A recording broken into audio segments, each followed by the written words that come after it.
on your best hat. Put your feet up and relax. The players are getting buckled up. Brett Myers and the Astros take on the Reds next on Fox Sports Houston.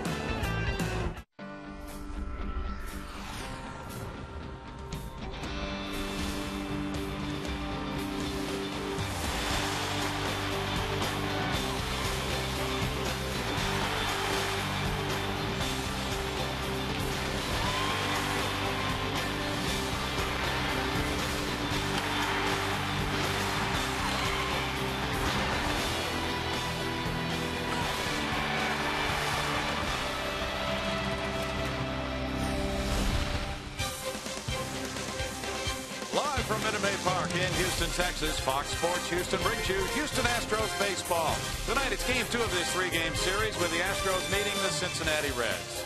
Good evening, everybody. From Minute Maid, Bill Brown and Jim DeShays. We watched the Reds win last night, and their pitcher hit a 3-run homer. Now it's Homer Bailey tonight and Brett Myers, JD. Astros not able to generate much offense last night against Travis Wood. That has been the case for them against starting pitchers for the last week or so. But one guy who has really continued to swing the bat well is Hunter Pence, driving the ball to all fields, really doing a nice job hitting the ball to center field the other way. Not so much of this, these balls where he's rolling over to the left side. You haven't seen a whole lot of that in recent games. So Hunter Pence on a real nice roll. As the Astros continue to struggle, he's obviously a big piece of it in the middle of that order. The numbers lately very good. 13-game hitting streak, 5 multi-hit games, hitting for a .352 average slugging percentage, up around 500.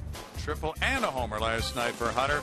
Brett Myers takes the hill next, and he lost last time out in Cincinnati to Homer Bailey, who was just coming off the disabled list. A rematch is coming your way next.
Insurance Group for a money-saving car insurance quote. Call 1-800-PROGRESSIVE today. And by Southwest Airlines, new Rapid Rewards, unlimited reward seats, and no blackout dates. It's game 2, Astros and the Reds. The Astros are on the field. The men in the booth are Bill Brown and Jim DeShays. Thank you, Greg. And for Game 2 of this series, the starting lineup for Dusty Baker is brought to you by Xfinity. Dusty telling me he's an 8-year cancer survivor now. Drew Stubbs leading off at center field. Then it's Edgar Renteria at shortstop. Joey Votto at first base. Brandon Phillips second base. Jay Bruce of Beaumont is in right field with Johnny Gomes in left. It's Miguel Cairo at third base. Ryan Hannigan the catcher. Homer Bailey the pitcher. And for the Astros tonight, it's Brett Myers. Take a look at his last 3 outings. That ERA has been on the rise for him at 4.47 now. He's suffered a little bit in recent starts. Last time out in Cincinnati, he was nicked up for 6 runs at 5 2/3 of an inning, allowed 9 hits and 1 home run. The home run ball has been an issue for him. He's allowed 9 so far this year in 44 1/3 innings of work, but went on. A good combination of slider, curveball. It really works well for him. Defensively, it's Lee Bourne Pence in the outfield.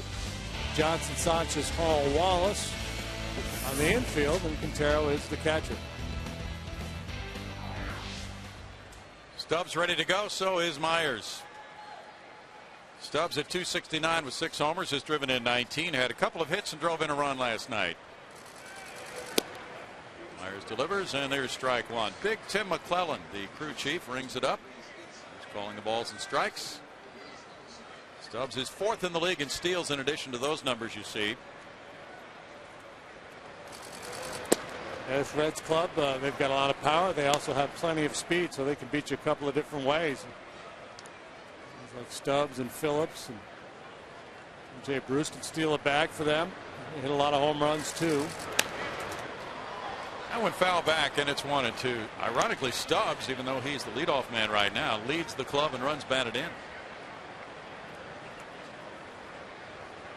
Dusty Baker's leadoff guy producing very well when men are on base for him. That's very unusual for a major league club to have a leadoff guy here this deep into the season. The top man and runs batted in. Well, especially this club. 2-2 for Myers. And the curve in the dirt makes it a full count. Myers in that game, and you saw clips of it against Bailey in Cincinnati, gave up 6 earned runs in 5 2/3 innings. And the Reds won at 10-4 his last time out. He is 1-1 at home.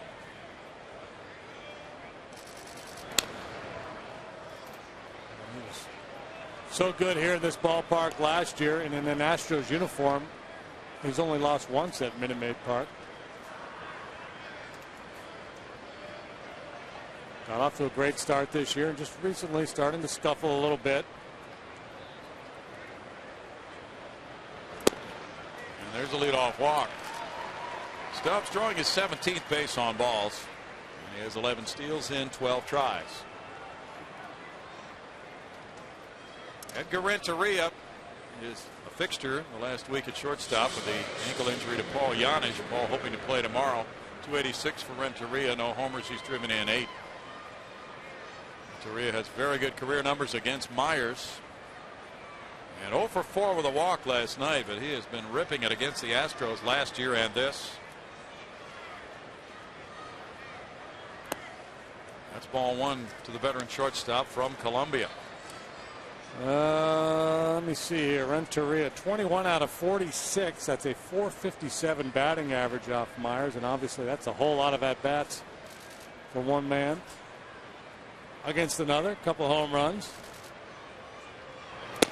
Showing bunt. Snap throw to first. Stubbs diving back. Pitch was ball 2. Renteria, in addition to those numbers against Myers, as you see the throw to first base, has 20 hits against Houston pitching in his last 40 at bats.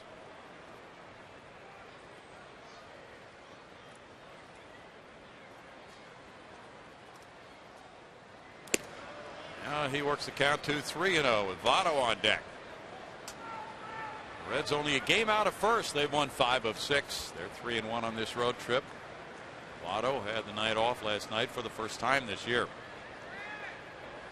This is the 6th start in a row for Renteria. He looks at a strike.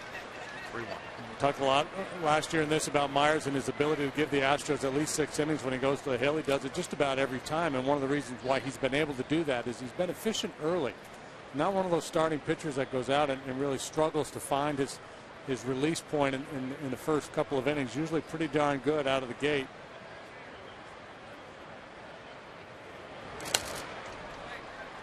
Three and two to Renteria now. Myers went with a curve on 3-2 to Stubbs. Reds are second in the National League in runs scored with 179. They're averaging 5.1 runs per game. And against the Astros, they've scored 45 runs in 7 games, an average of better than 6. Stubbs is going, and it's a foul ball.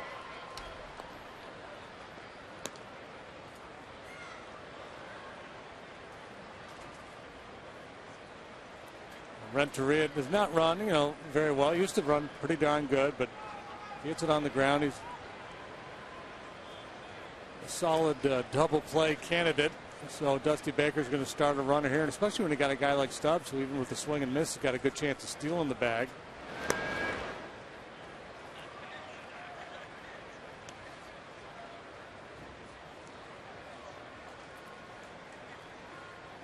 Reds for the second straight year started 14 and 15, and the starting pitching kicked in just at that exact same point last year and this. They're going on 3-2. It's ball 4. Back-to-back walks send Votto to the plate with 2 on and nobody out. Well, I see what Myers is up to. What? He's a cagey veteran. Yeah. Yeah. His last start in Cincinnati, he started strikeout. Okay. And he ended up giving up 6 runs on 9 hits. So he's just setting them up a little bit right here. All right. Joey Votto played the first 34 games. He took game number 35 off after being kept off base for the first time all year. And Votto has just really extracted a toll against Astros pitching here. There's strike 1. Votto ranking high in many of the offensive departments in the National League after being the most valuable player last year. Leads the league in runs scored and walks. He has a 13-game hitting streak at Minute Maid Park, and he's hitting .444 in those games. Yeah, Votto's an interesting case because he draws a lot of walks, but if you ask pitchers, he likes to attack pretty early. So he takes a good healthy cut early in the count. If he gets a pitch he feels like he can handle, but he's one of those guys that hangs in there. Once he falls behind, he stays in the at bat. Rips a line drive into the right field corner. That'll get Stubbs home. Renteria heads for third base. Hunter Pence picks it out of the corner. It's an RBI double for Votto. Votto checks in with his 9th double. It's RBI number 19 to tie Stubbs for the Reds club lead.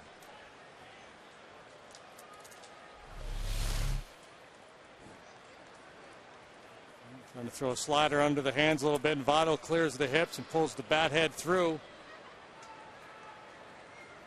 Edgar, shortly after he rounded second base, he determined that third base was all it was going to be for him. He just kind of broke it down. A few strides past second, Mark Berry had no chance to send him. That leaves runners at second and third for Brandon Phillips. 311, 4 homers, 17 runs batted in, 2 for 4 with a walk last night. Curveball is outside, ball 1 to Phillips.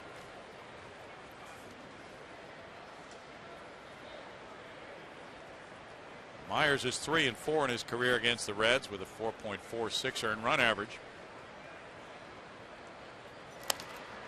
Top to shortstop. Sanchez picks it up, throwing to first base as Renteria scores to make it 2-0. Phillips picks up RBI number 18. Votto to third.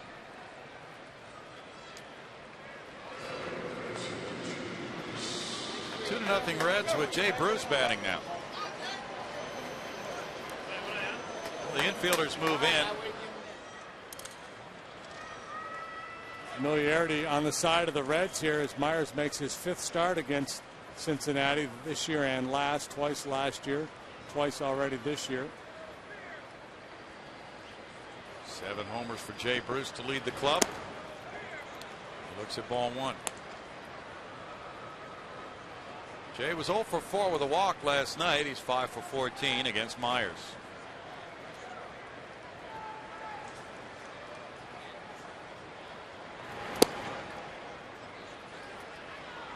It's 2-0.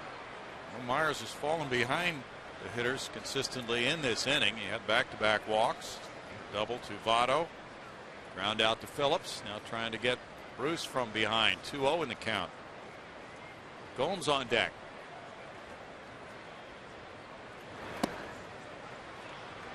And it goes to 3-0. A walk here wouldn't be the worst thing. Get Gomes up there and try to get a double play ball.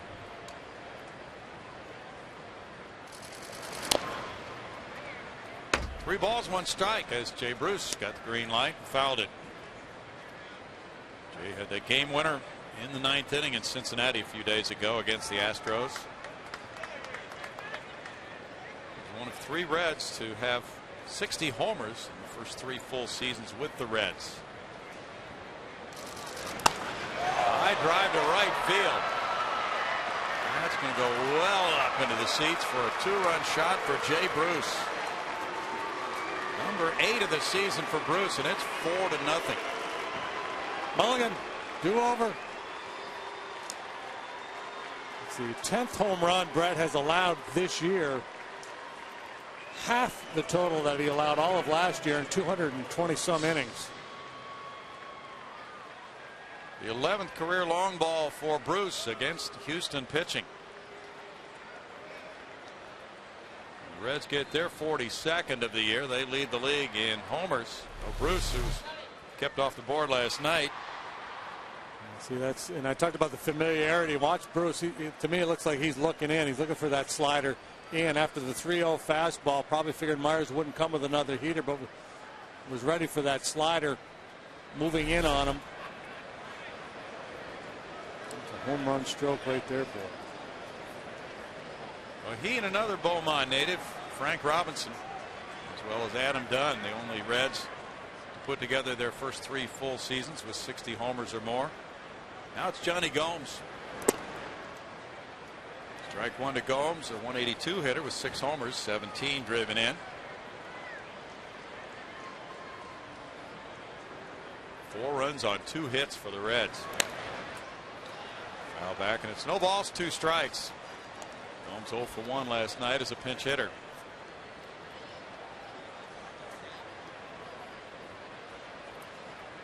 Reds have a big head-to-head meeting with the Cardinals, first place club, this weekend. Line shot left field, it hooks, and it's foul. Yeah, this is difficult for a starting pitcher when you go out, especially when you've been struggling a little bit as Brett has. So you go out to the mound for your next start with kind of a renewed sense of optimism. Okay, I'm going to get things pointed in the right direction today, and you get ambushed like this, and then things start to spin on you out there, and you got to step back and find a way to compete and hang in there. That was a mistake there, that 2-0 breaking ball, trying to go down and away, and left it over the inner part of the plate and up a little bit. Strike 3. Gomes is caught looking. That's 2 outs. Well, you mentioned the 10 homers allowed by Myers this season. He's allowed a homer in every start except his first one. This time he just clips the outside corner. Gomes must have been looking breaking ball. He didn't even flinch. And the good news is 7 of those 10 home runs have been solo shots, but still that's a big number. Miguel Cairo takes ball 1. Cairo, a 254 hitter with 1 homer, has driven in 8. Myers is a fly ball pitcher, and he has given up a lot of home runs in the past. Last year, really able to keep that number down. There's a hit through the left side for Cairo. Hit number 3 of the inning. Cairo has missed some time with a sore right knee. Playing third base for the injured Scott Rowland tonight. And he's aboard for Ryan Hannigan. Hannigan had quite a game last night. 3 singles in 4 trips to the plate. 30 pitches in the first for Brad Myers. Hannigan has gone 8 for 12 in his last 3 games. Pitcher Homer Bailey's on deck. Hannigan looks at it, and it's ball 1. If Myers goes 6 tonight, the Astros will win the game. Okay. How's that for a bold proclamation? It's bold. But it makes sense because in order to stay in that long, the Astros would have to be showing signs of competing and scoring. Right. He will have strung some zeros. Right. Otherwise, they'd be pinch hitting for him before then. 1 ball, 1 strike. Well, as you know, he has that great track record, 6 innings or more in 38 of his last 40 starts. That would seem to really be a challenge tonight. 2 balls and a strike.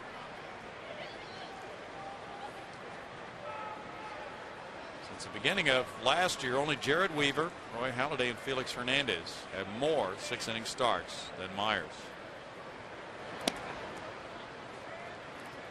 2-2.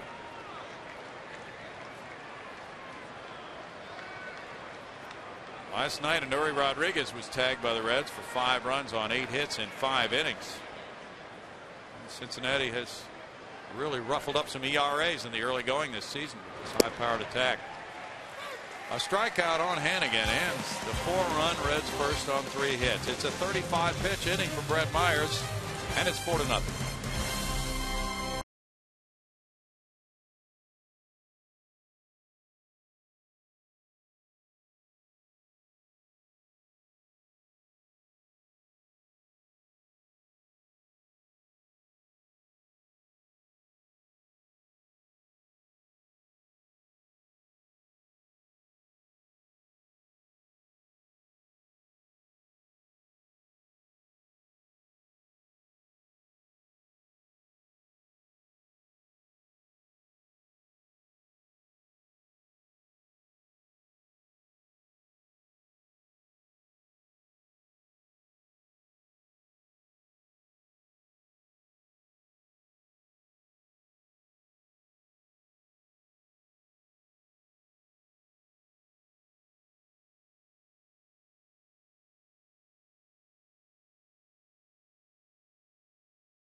It's Angel Sanchez at second base. Hunter Pence plays right field with Carlos Lee in left. Brett Wallace at first. Bill Hall at second. Chris Johnson at third. Humberto Quintero, the catcher, for Brett Myers. Well, it's hard-throwing right-hander Homer Bailey for the Reds tonight. Came off the disabled list on Thursday to make his first start of 2011. It was against the Astros, and it was a darn good one. 6 innings of 4-hit, 1-run baseball. Punched out 7, walked, brought 1. Defensively, it's Gomes, Stubbs, and Bruce covering the outfield. Boy, good arms out there, especially Bruce in right. Cairo and Renteria on a patched-up left side of the infield for the Reds as they deal with injury problems. Phillips and Votto cover the right side. Phillips, Votto, and Cairo have all played errorless ball so far this year. Ryan Hannigan, pretty solid defensively. Not a good throwing catcher, but a good receiver. Calls a good game. But if you get on, you could steal a bag, especially the guy in the batter's box right now.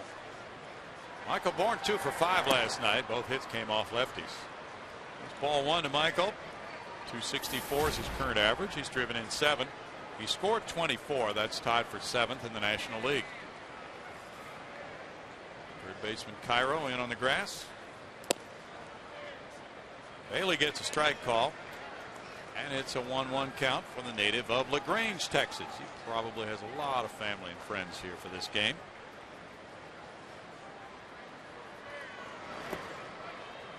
It's 2-1.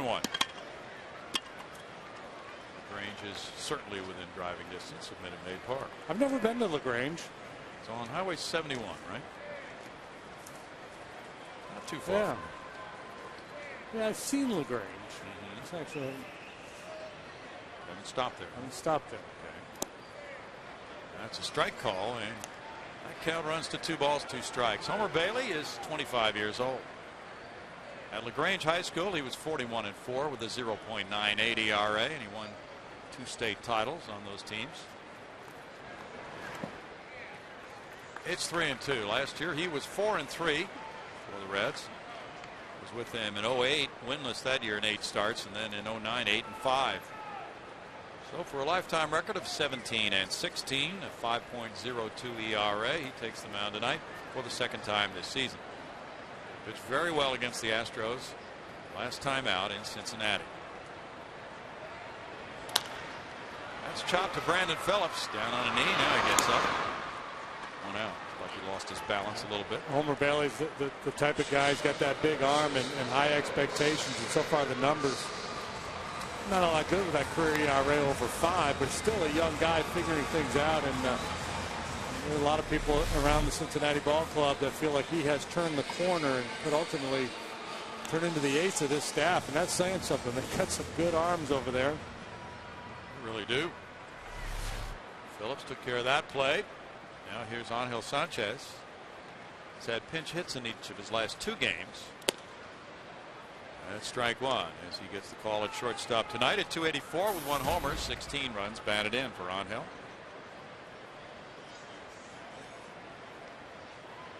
He started the Astros' first 25 games at shortstop while Clint Barmas was hurt. That one's punched over first base. Votto tracking it into foul territory. Takes care of out number 2. The Astros managed just 4 hits off Bailey and 1 run. He walked 1, fanned 7. Here's an easy play for Votto. And now the Reds really winning the battle in time of possession. They hit for about half an hour, and the Astros made 2 quick outs here in the bottom half of the first. A lot of baseball yet to be played. A lot of baseball, JD. Well, this is that guy right there. We just had that shot of Brad Mills. Got a young club going through some struggles, and it's a real challenge for the manager to keep everybody positive and headed in the right direction. Strike 1 to Hunter Pence. He's on a 13-game hitting streak right now. He's hit 352 during the 13 games. Hit his 5th homer last night to the opposite field. He's driven in 28, which is 3rd in the majors.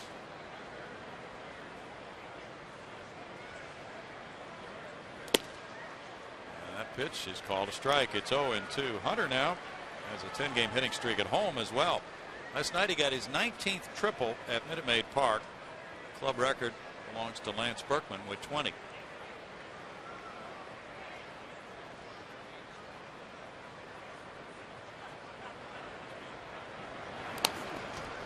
Fastball foul away. Still no balls, 2 strikes for Bailey. Bailey, as you mentioned, falling right in line with these Reds arms in the rotation.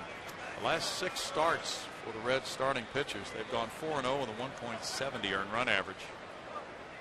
Travis Wood pitched his 2nd straight good game against the Astros last night. Shutout ball for 6 2/3. Notched his 2nd win.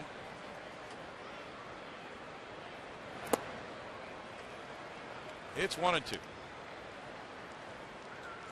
Yeah, that's when you know Hunter's going well, when he's able to lay off that 2-strike slider off the plate like that. That means he's staying back, seeing the ball a little bit better, and just trusting his hands, not lunging.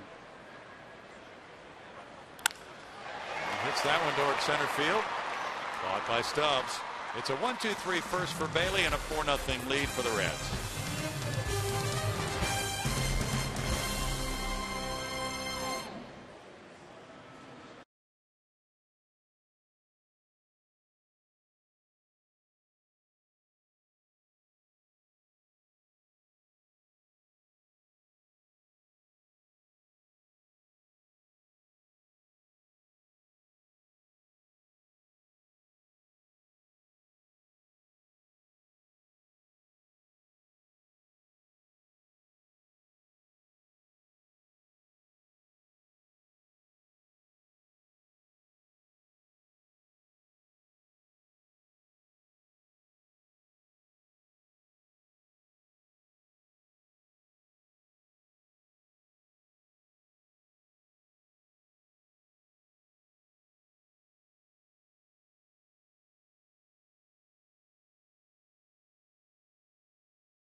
To the second, the Astros are hosting the second annual Wine and Cheese Night presented by H-E-B on Saturday, and the special offer includes a game ticket and admission to the 1 p.m. Wine and Cheese event, including wine tasting and more. Go to astros.com/wine to get your tickets. Brownie, back to you. Good thing Brett Myers waited before he delivered that pitch to Homer Bailey. Carlos Lee was still getting to his position. Homer Bailey at 149 has no homers. 6 runs batted in. There's strike 1 to him. Carlos was set, though, before the ball was hit. Now it's hit right to where he is. Bailey with a single after Travis Wood last night hit a 3-run homer.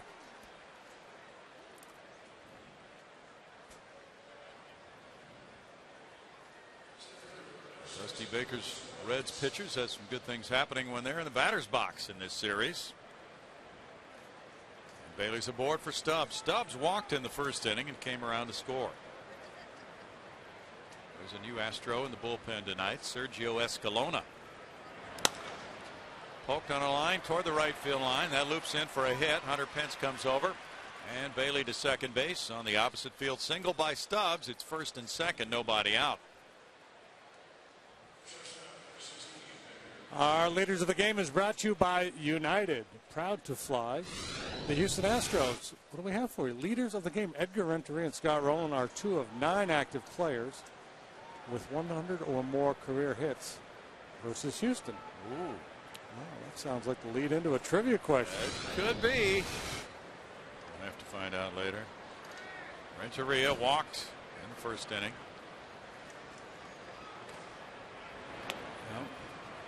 Showing bunt here. I'm going to give himself up to move a couple along.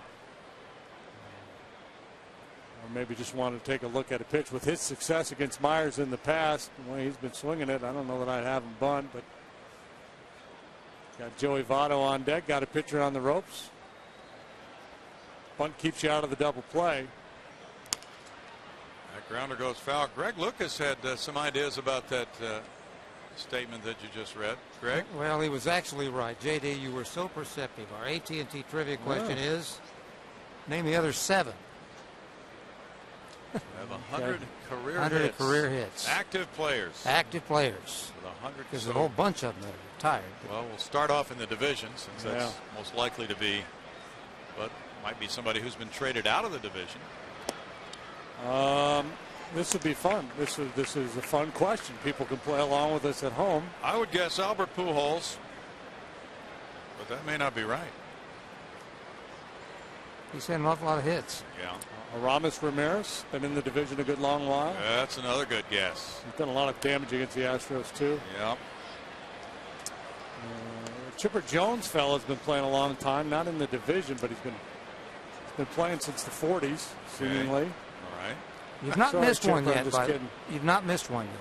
Okay. We have not missed with 3 out of 3. Yeah. Ho, ho, ho. Good start. Good start. Nobody on the Brewers has been there long enough, right? The appeal goes to first swing. Marvin Hudson says, and Renteria is out on strikes. 1 out for Myers. Well, the way that first inning went and the way the second inning has started, if Myers could get out of this unscathed, that would be a real boost for him.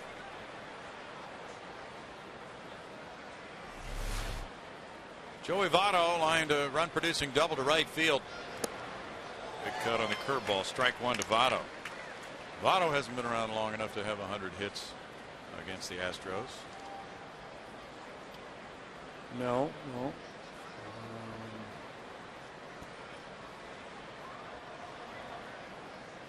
I'm hesitant to make another guess. You can't play this game scared. Don't but get right defensive. now, I'm a little defensive. No, don't get defensive. Just because you're perfect for the night. And don't get nervous. The fact that these don't stay up that long. I mean, we'll have to give the answer to this half inning, so you got to be really fast. Do we get 3 strikes? Like Family Feud? How about Alfonso Soriano? Thought about him, but I didn't think he had 100. Little conference at the mound here.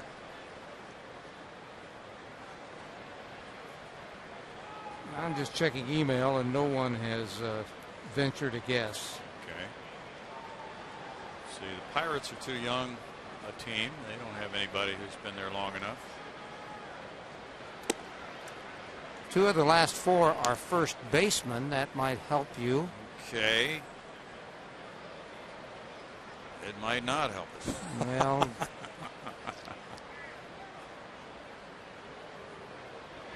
one of them, I think, one of them was in the division. Yeah, that's the next step, is to think of people who have been traded out of the division or free agency. One was a shortstop in the division. Are these guys I'm all? saying was. They're still playing, but I'm saying was in the division. Are they National Leaguers? One of them. Okay. The first basemen are, yes. 3 balls, 2 strikes. Wow. Why is this that hard then? Shouldn't be that hard. One of the first basemen is Todd not in Helton. the division. Todd There's Helton. one. You got that one. Okay. He's not in the division. And the other one was for a long time. Derek Lee. That's it. Ooh, nice. We still have 2 more to go. One's a shortstop, right? And the other one is an outfielder? Oh, okay. One of them was grew up pretty close to here. Glenn Wilson. Fly ball left center field. That's in the gap. And that'll score a couple. As Votto heads for second base, he has a 2-run double, and it's 6-0 Reds. Second double of the night for Votto. And now he has 21 runs batted in. Votto in his last 14 games at Minute Maid Park has 12 doubles. Yeah, well, the way he's going to get to that 100 hit mark in a hurry. That fastball drifting toward the middle of the plate. Votto, boy, he's got such a good stroke. Look how quiet the head is, and just throws the hands. And I suspect somebody's going to start to loosen in the Astros bullpen. 6-0 Cincinnati. Phillips grounded out and got a run home.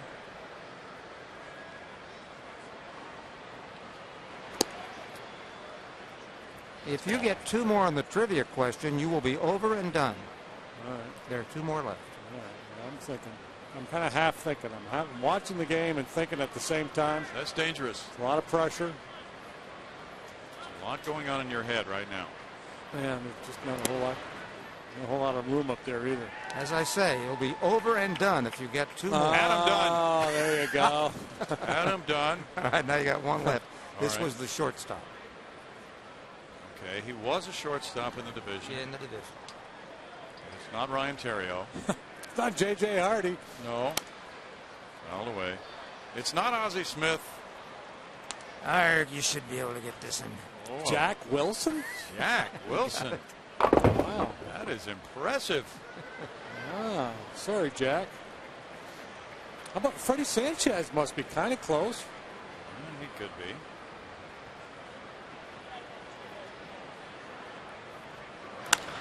That's laced into left field. Votto will get to third base on a sharply hit single by Phillips. And that's why I made the point about somebody up in the Astros bullpen. You hate, Myers is your lead dog, and you hate to get him out here this early in the game. But the way things are shaping up, you might be better off just giving somebody else some innings and trying to keep him fresh for his next start. It's too bad we didn't have to rush this trivia. Unfortunately, it has not been a problem in this half inning. But there are the answers, the AT&T trivia answers. 100 or more hits against the Astros active. Pujols, Lee, Dunn, Ramirez, Jones, Wilson, and Helton. And Renteria and Rowland, of course, they were in the United Airlines piece. Yeah, that's a lot of hitting. Runners at first and third, 1 out now, 6-0. And it's Jay Bruce batting. He ripped a 2-run homer in the first inning. And tight for ball 1.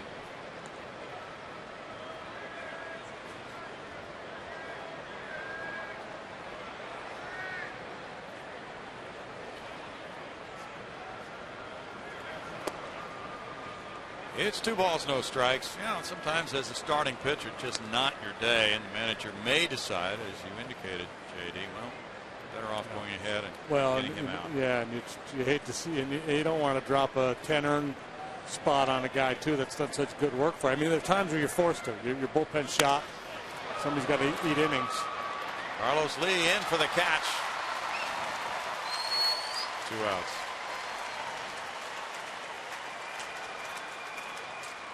Votto holding at third, and it's Johnny Gomes coming up. Gomes struck out looking in the first. Now the Astros, with the promotion of Sergio Escalona from Oklahoma City tonight, have 2 lefties in the bullpen for the first time this year. That changes the bullpen dynamic a little bit. And Nelson Figueroa, after last night's game, by the way, in case you had not heard, was designated for assignment. Gomes was caught looking in the first. It's such a cruel game. It is. And Nelson Figueroa made the club in spring training on an opening day roster for the first time in his long career, and so excited about it. And a little over a month into the season and designated for assignment. That's why when people talk about, well, I got cut because it's political and it's who you know and they don't like it, it's all about performance at this level. In that regard, it's one of the most fair businesses you can be involved in. Yeah. It's not about being a nice guy, or it's all about performance. Escalona wearing the number 52 in the Phillies organization in 09, 1-0 in 14 games. Yeah, thinking about that the other day. It's a good point, JD, because it is performance. That puts people in those uniforms and keeps people in those uniforms. Escalona was 1-0 with 3 saves, a 3.38 ERA at Oklahoma City.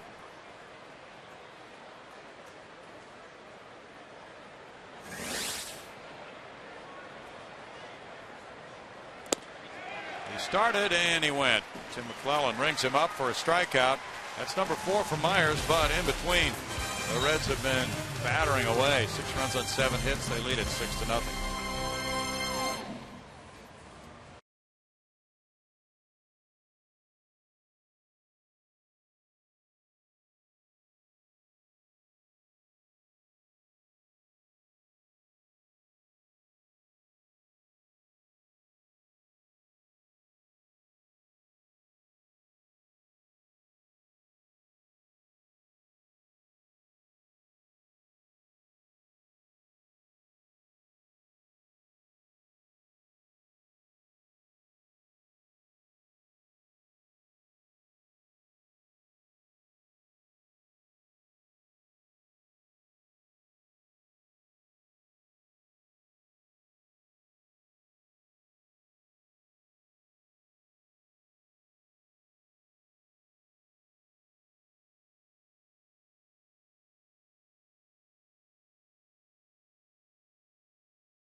Bullpen, we have not seen any warm-up action yet. It would be surprising if we do. Lee, Wallace, and Hall due up in the Astros second. And Ariel Del Rosario was up, but not at the moment, so he could be in the ball game on short notice, since he has done some throwing. Carlos Lee at 228 has 3 homers. He's driven in 20. 4 hits away from 2,000. And he looks at ball 1. Carlos had 1 hit in last night's game. He's on a 5-game hitting streak, 8 for 19.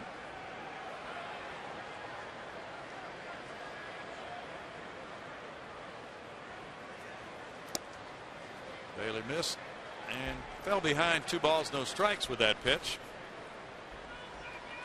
Bailey last year in 109 innings walked 40. We'll be able to sit dead red right here. How about that? His little slider, a little cutter on 2-0 in a 6-0 ball game to the leadoff man. Yeah. Which tells you one of two things. Either he has confidence in that slider, or as a hitter in today's game, you just can't ever count on a fastball. Right. Because if there was ever a time you were going to get one, you would have assumed that 2-0 count would have been one. They got one of 3-0. I guess 3-0 is the only automatic heater in a game like this. Hitters would agree with you. It's not really automatic these days. And that's a strike. 3-2. Tim McClellan very deliberate in calling. Well, I guess what happens too is when you throw that 2-0 slider, even though you miss with it, the hitter can't sit fastball. It just doesn't know for sure. So now you slip a couple heaters by and you get back in the count. Mm-hmm. And now he swung at what would have been ball 4. Would have been the best pitch of the sequence for Bailey. You could argue that the 2-0 slider that we questioned and wasn't a well executed pitch might have been the best pitch because it allowed him to get away with those next 2 fastballs. And then the good tight slider. How tough is that? Saw the Fox Tracks brought to you by Steel. We'll keep an eye on that tonight. Try to get a sense of what these pitchers are trying to do, how they're going to work the hitters. Brett Wallace is next. There's strike 1 to him. .330 batting average for Wallace. 8th best in the National League. 2 homers, 11 runs batted in. He's hitting .420 at home. That's the best of any National League player.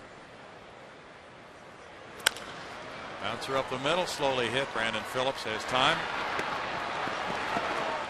2 outs. I almost forgot to touch first base. He was looking down at his right foot.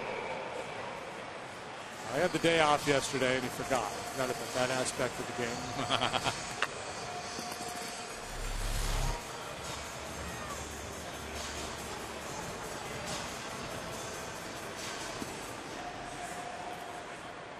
Interesting. What is he doing? It hasn't moved. It's still there. And I think he did get it the first time, but he went back the second time, and Wally beat him the second time. Yeah, that calls attention to it for the umpire. Bill Hall, the batter. And again, that's when where the umpire goes over to the player and goes, "You're killing me, Smalls. just step on the bag like you're supposed to. Don't put that kind of pressure on me." Yeah, and he just tell him, "I did." He was asking, "Did you get it the first time?" And I said, "I did. I got it." That's just like, come on, man. Hall had a double, 1 for 3 last night. He was hit by a pitch as well in the back. Canadians. 1 ball and 1 strike to Bill Hall. So speaking of Canadians, who's your favorite in the Stanley Cup playoffs? Once the Canadians were eliminated, I stopped paying attention. Okay.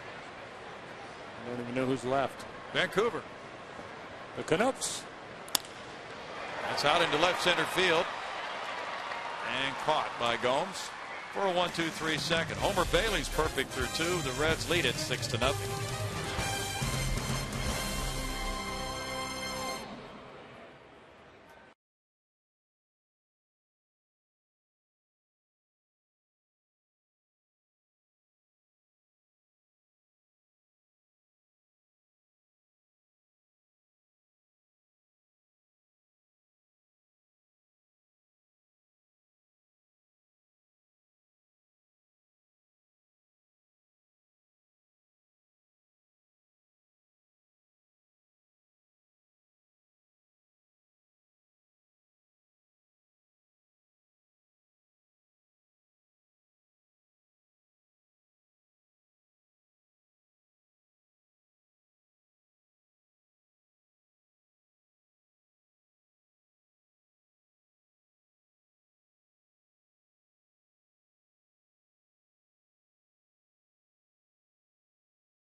Anderson Cancer Center, making cancer history. Shortstop Roger Metzger hits his first career home run off Bob Gibson, igniting a 5-run run to defeat the Cardinals 10-7 on this date in 1972. Well, there you go. If the 72 Astros can get that done against Bob Gibson. Yeah, these guys have a shot. Yeah. Bet they do. Strike one to Cairo. That was the 62nd pitch for Myers compared to Bailey's 24. And that appeal indicates another strike. With Marvin Hudson making the call. Cairo singled to left field in the first inning. Well, Wade counted it in the truck. The Reds have been batting coming into this inning for 29 minutes plus, and the Astros have been up for 9 minutes. 1 ball, 2 strikes. And it's not like the Astros had a couple quick possessions where they went downfield with the bomb and got into the end zone. 6 up, 6 down. 3 and out. It's a hot shot past a diving Johnson into the left field corner. Cairo makes the turn for second base. Checks in with his first 2-base hit of the year. Well, if Myers can make it through this inning to the bottom of the order, the Astros could pinch hit for him in the last of the third.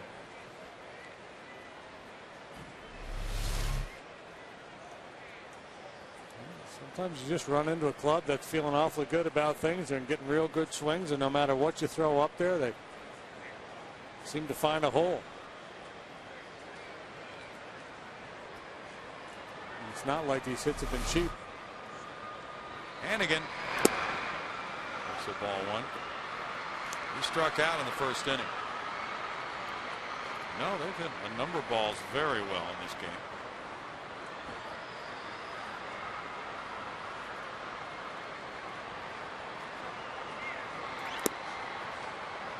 Missing there with breaking pitch, and it goes to 2 balls, no strikes. The batting average against Brad Myers coming into this game was .287.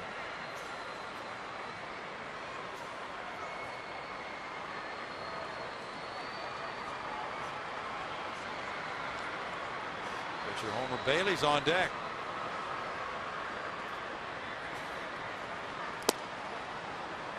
That's a strike, and it's 2-1. If you're just joining us, we have a 6-0 score, and the Reds have had constant traffic on the bases.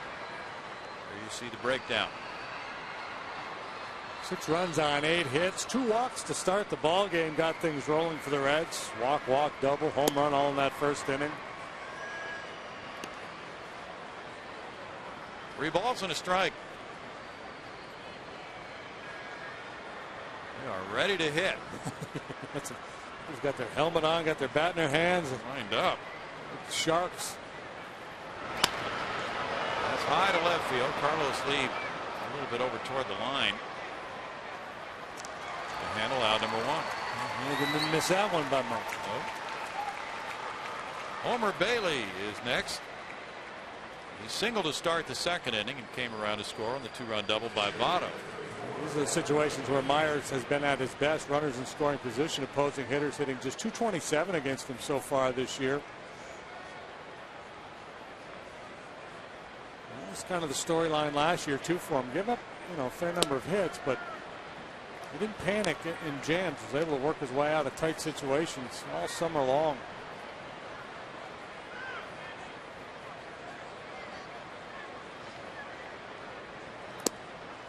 Swings at it. Ball's behind 0-2. Named David Bailey, but he was called Homer after his great grandfather. But he has not hit a homer in a major league game. Travis Wood hit his second major league homer in last night's game. That's a strikeout, and it's number 5 for Myers. Astros have given up home runs to 3 different pitchers already this year. The rest of the leagues collectively has only allowed 2. Tomorrow's game will be on May 20. It's a day game at 1 o'clock. Edinson Volquez and Wandy Rodriguez.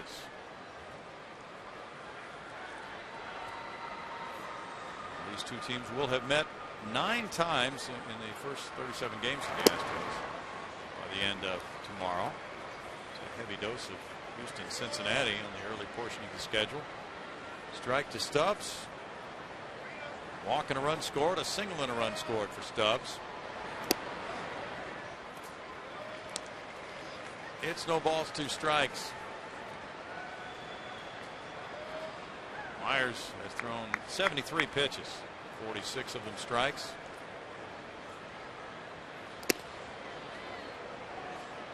It's 1-2.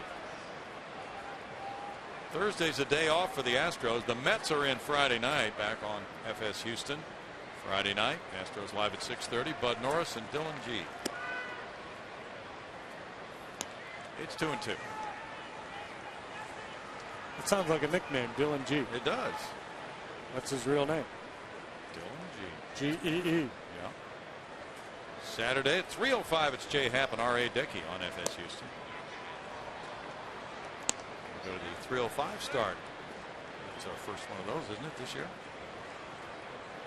Yeah, I believe so. And it's Sunday at 1:05, the finale of this homestand. Manuri Rodriguez and lefty Chris Capuano.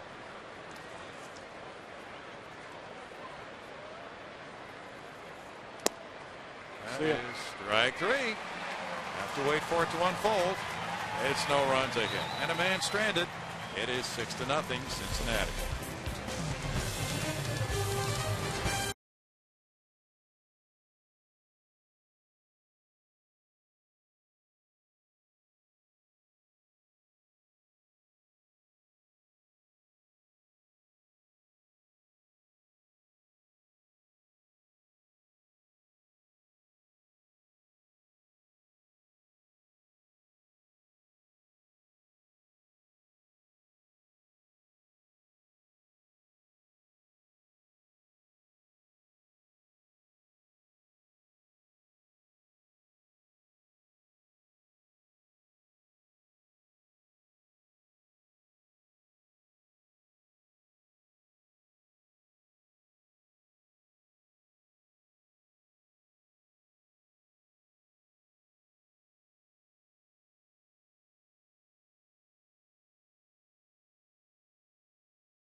Nothing Cincinnati lead. Hey Astros fans, Chevy is proud to support youth baseball leagues in your local community. If you'd like to learn more about Chevy youth baseball programs, go to youthsportswired.com. It's a mouthful or a keyboard full, whichever you prefer. youthsportswired.com. Guys, back to you. Thank you, Bart. It is 6-0. The Reds lead it. They have 8 hits. The Astros looking for their first base runner have Chris Johnson leading it off in the 3rd inning.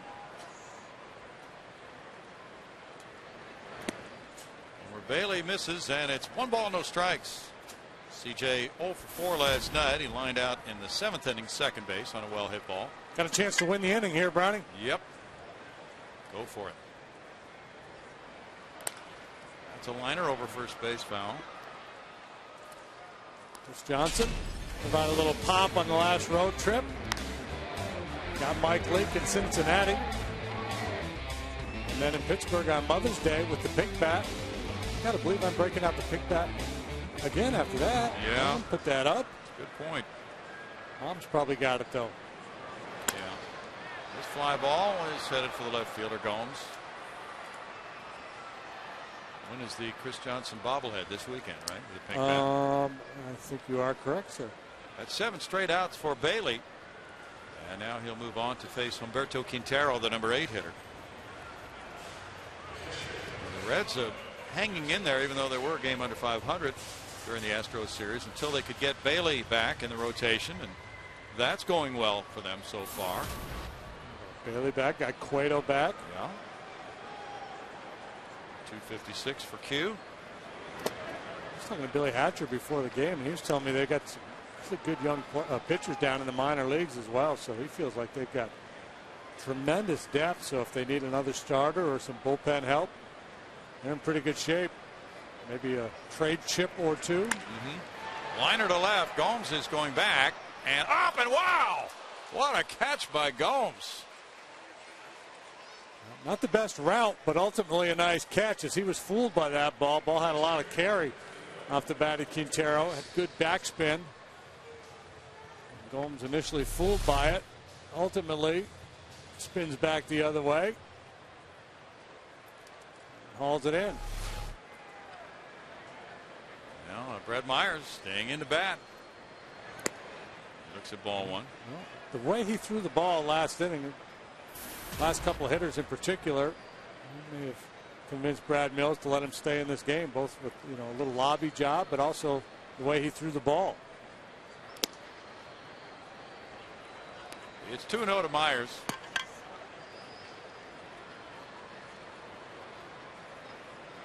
There have been 6 straight quality starts pitched against the Astros now.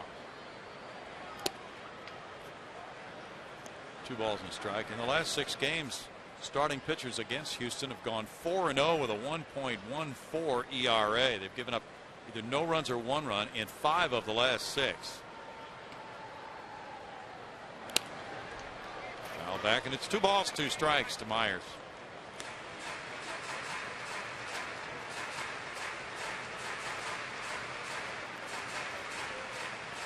Mike Leake, who was in the rotation, is in the bullpen now. He pitched last night. And Sam LeCure had some starts, and he is in the bullpen now. More, as you say, at AAA if needed. Sam LeCure had his picture taken before the game with Rex Jones down by the batting cage during batting practice. Yeah, he's got a Twitter account, and apparently he's one of the things he's doing, he's in pursuit of the best mustache. Okay. And so people had told him on Twitter, you got to get your picture taken with Rex Jones, the trainer for the Astros. So.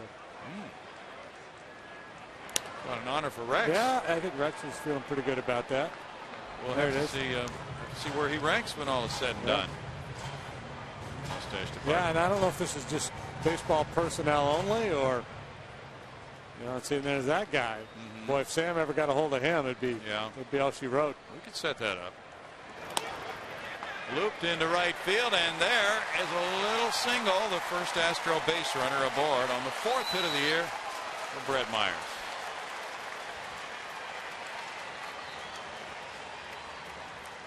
That goes under the category of irony.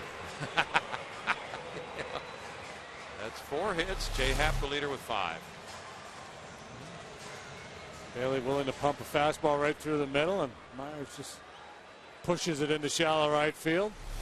So for the first time tonight, Homer Bailey works from the stretch. Michael Bourne grounded out to second earlier. He looks at ball 1. Really a good game for him last night with those 2 hits off lefties. Not done a whole lot against lefties to this point of the season. He singled in the 3rd off Wood. 7th inning single off Bray last night.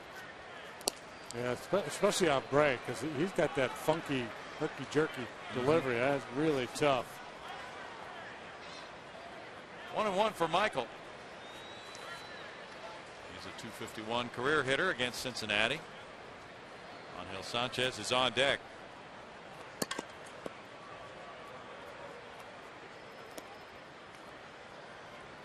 It's 2 balls, 1 strike for Homer Bailey.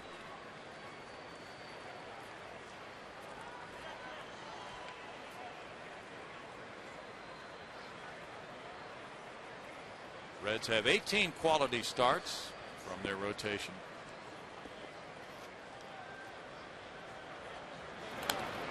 Foul back. 2-2.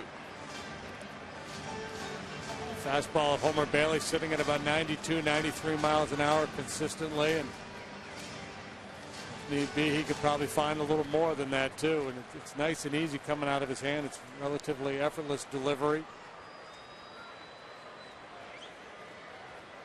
That arrow points to the target. Is that what that's all about? I have no idea what that's about. Didn't even notice it until just now. Go that way. Yeah. We'll have to find out what that is all about. Foul back. Still 2-2. What are they teaching when you're pitching? You drive your nose toward the target, right? Yeah, that's one of the things pitching coaches talk about. Take your chin or your nose, wherever your face or your head leads, your body will follow. Hopefully you've not have a deviated septum, broken nose along the way. Bounce foul. There's almost no universal truisms when it comes to pitching mechanics or hitting for that matter. You see so many variances of style. Like, Fernando Valenzuela, that head was skyward when he pitched. Ultimately, he probably got it pointed in the right direction. I think if you're going to start from scratch with a guy, I think somebody like Greg Maddux is a pretty good model. Broken bat roller. Tyro to second. Whoa! Phillips got the out, even though he had to leave his feet to do so to get the force play on Myers. No runs a hit. A man left after 3. The Reds lead it, and they've had big innings early. Here they get that final out. It's 6-0.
And the top of the 4th inning arrives for Brett Myers.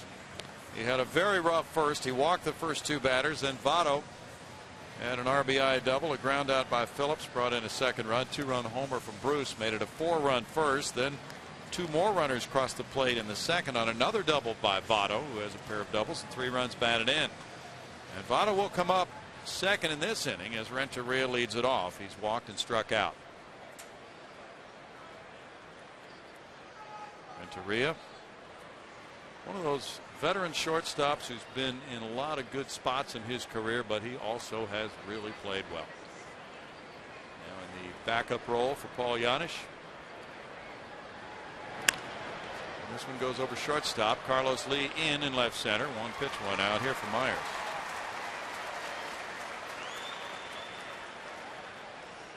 Well, you got to do your best Jack Morris imitation. Just hang in there and hope your club comes back and scores some runs. Yeah, he was good at that, wasn't he? Did you see that show with Jack Morris on the MLB Network Sunday night? I saw that it was on, and then I saw a little bit of it, but I was watching something else. He and Smoltz. Yeah, talking about that game. That was good. And the Braves Twins World Series in '91. When TK took him out of the game, and Jack said, "No." Yeah, he talked about that. I think I'm going to stay in there. Bounce to first base. Wallace only get Votto for the first time. 2 outs. As part of our Fox Sports Supports charitable initiative, we are proud to wear these pins during our 2011 MLB on Fox Sports Houston season. And we do that to support Stand Up to Cancer in their work to fund groundbreaking research that helps accelerate treatment to patients. For more information, please visit standuptocancer.org/Fox Sports. 2 outs now, and it's Brandon Phillips. Phillips is 1 for 2 with an RBI. Now Dusty Baker, we mentioned earlier, an 8-year cancer survivor. And he's going up against Tony La Russa again this weekend. La Russa not managing the Cardinals tonight. Tony is uncertain when he will return. He's been diagnosed with shingles.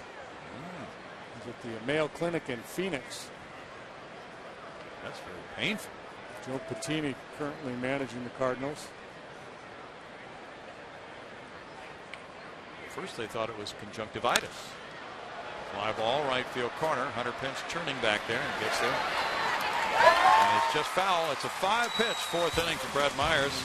And it is 6-0 Cincinnati.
Research during Pink in the Park week. The Astros host the Mets Saturday at 3:05, and the first 10,000 fans receive a Chris Johnson pink bat bobblehead courtesy of AT&T.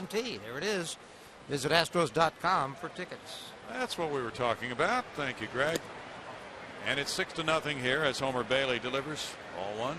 Pink in the Park coming up this weekend. Big luncheon on Friday. Sanchez fouled out to first base in the first inning. Bailey's allowed 1 hit through 3. And it's a 1-ball, 1-strike count.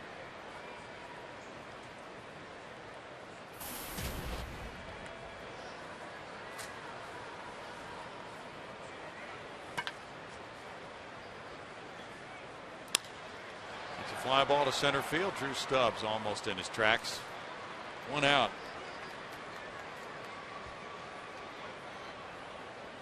The Astros have hit .235 against Reds pitching coming into this game in the previous 7 games of the series.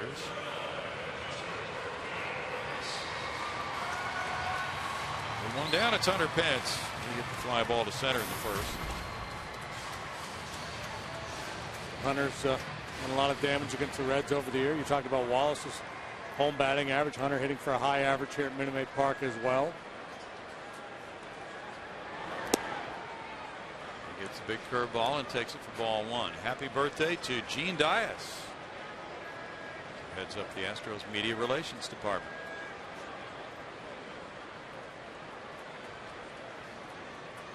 Happy birthday, Gino.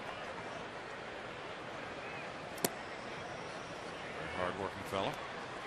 Came to the Astros from the Philadelphia Phillies a couple of years ago.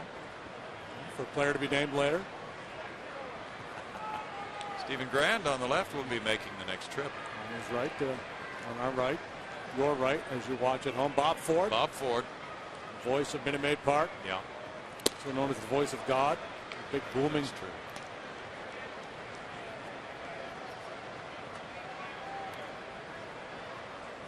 I want you to build me an ark. Remember the old Bill Cosby bit? Oh, that was so good. Really good. 2 balls and 2 strikes.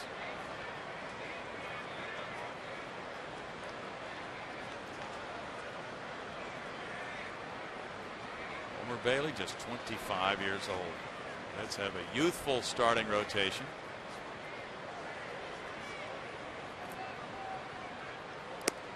That's up. Homer, what, 07 when he first came to the big leagues? Something like that? Does that sound right? 08. 08. So that's what I mean. You know, he's been around, you know, a little bit, bits and pieces over the last couple of years. And so I think there's some growing frustration that he hadn't emerged into this top of the rotation type guy. Given as good as stuff is, there's a good example there, 95 right by Hunter. But he's just 25 years of age, and this is an age where a lot of guys are just first coming to the big leagues. Yeah. Takes a little time for some guys. 3-2 fastball gets him strikeout number 2. Edinson Volquez goes tomorrow. He's 27. Carlos Lee struck out earlier. Cueto, young guy. Travis Wood in just his second year. So it's Bronson Arroyo, the KG veteran, and then all these young, strong-arm guys. Yeah. Arroyo's 34. Only guy above 27 in age on their staff. Starting rotation. Ground ball to Renteria. And in the 4th inning, it goes quietly for the Astros. Homer Bailey has kept it that way with a 1-hitter through 4 and a 6-0 lead.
AT&T.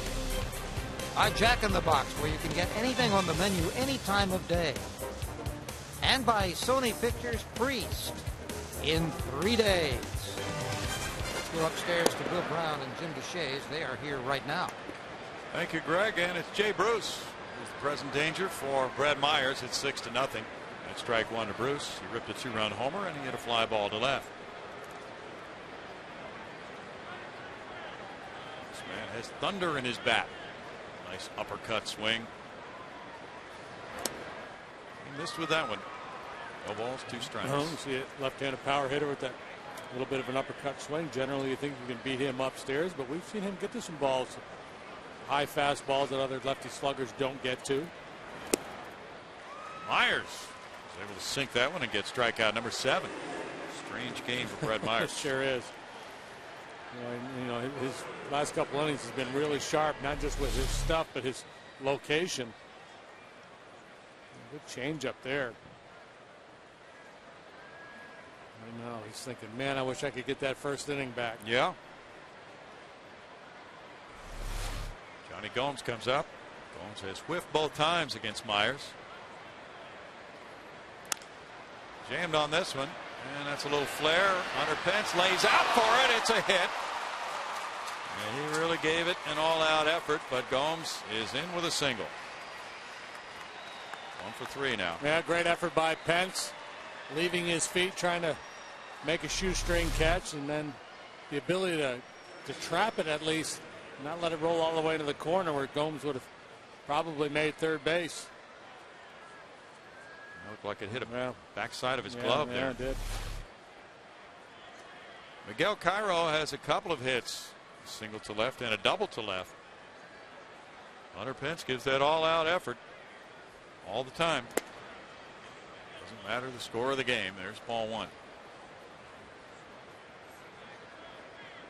St. Louis is playing at Chicago tonight. It's 3-2 Cardinals. They just got 2 in the top of the 4th inning. Working against Carlos Zambrano. Zambrano in his last 17 starts is 12-1 with a 2.45 ERA. It's 2 balls, no strikes. And Carlos has 12 wins in his career against the Cardinals. That's the most by any active pitcher against St. Louis, but behind at the moment. And Joe Patini, the bench coach, is managing the Cardinals in the absence of Tony La Russa. Strike, and it's 2-1. Now this weekend, when the Reds and Cardinals meet, Dusty Baker's head-to-head record against Tony La Russa is 95-99, including playoff games. That's a lot of head-to-head meetings. So hopefully Tony La Russa will be back on the bench managing for the weekend. 3 balls, 1 strike.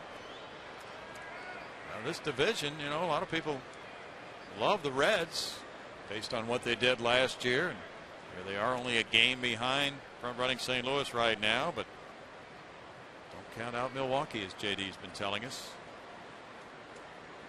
And they've got an 8-0 lead tonight over San Diego. They got Zach Greinke back. They're going and he's made 2 starts. First one wasn't good, but he was good yesterday, picking up his first win. He had 9 strikeouts in 6 innings. Yeah, it's a good-looking club. There seems to be a clear delineation in this division between the top 3 and the rest of the division. Not in terms of necessarily how they've played so far this year, but just in terms of what most people expect. Sean Markham is pitching very well tonight for Milwaukee against San Diego with a big lead. Runner going again. Fly ball lifted to shallow right. Hunter Pence is closing on it. It's in there in front of him. He fires to second. High throw off the glove of Chris Johnson behind third. Here's a play to Myers at third. He is out.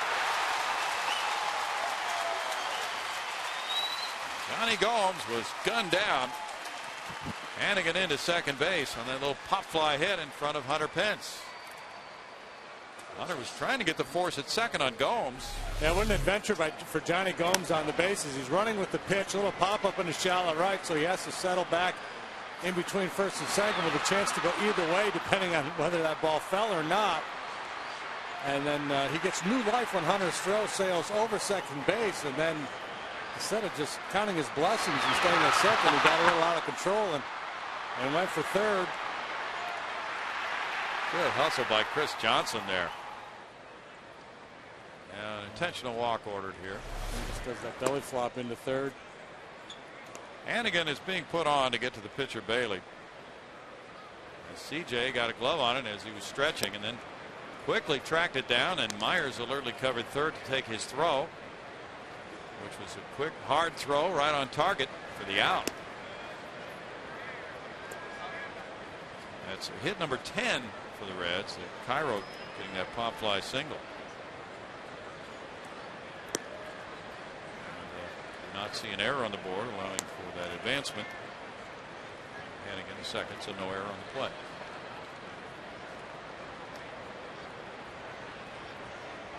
Now runners at first and second, and it's Bailey. Bailey singled and scored in the second inning, and he struck out in the third.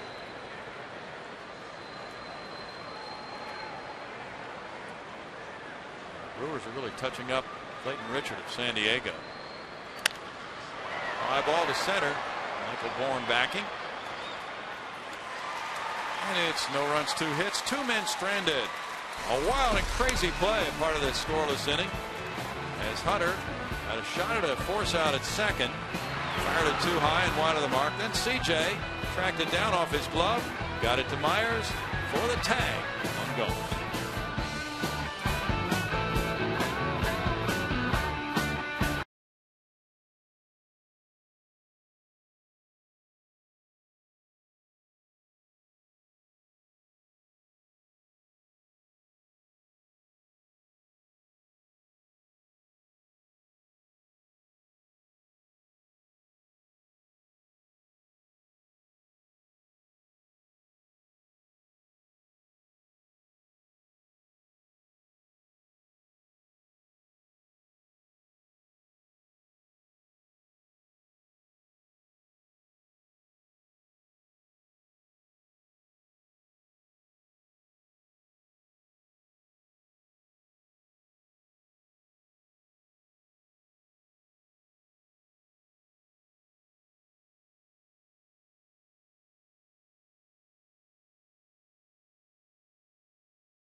Bottom of the fifth is coming. The Astros have been held to one single, that by the pitcher Brad Myers in the third inning with 2 outs. So Homer Bailey's been cruising, and the 4 runs in the first and 2 more in the second inning.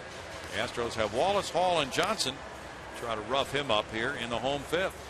So far the numbers very, very good for Homer Bailey. Well, he has been on cruise control, has not been pressured at all, and I'm sure that's the thinking in the Astros dugout. Let's put a couple of guys on and see if we can.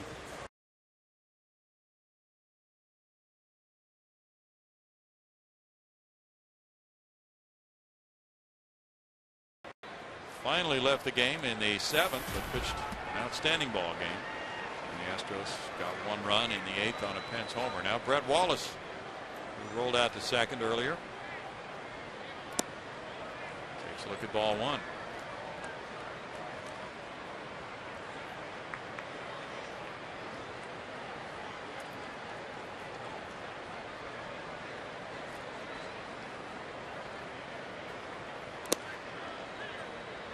It's 2 balls, no strikes to Wallace, who has that high on base average you might have noticed earlier, 397. He's walked 12 times.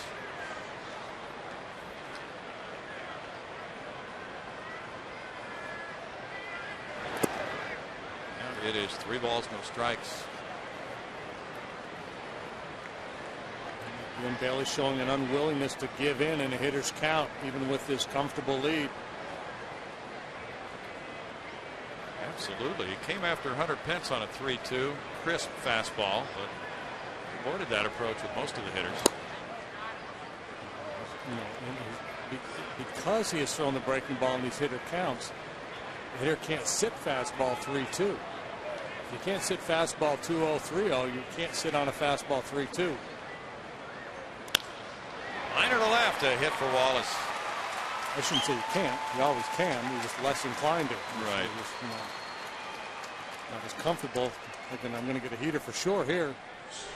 Lead off single here. Here's the swing. Right there in his wheelhouse.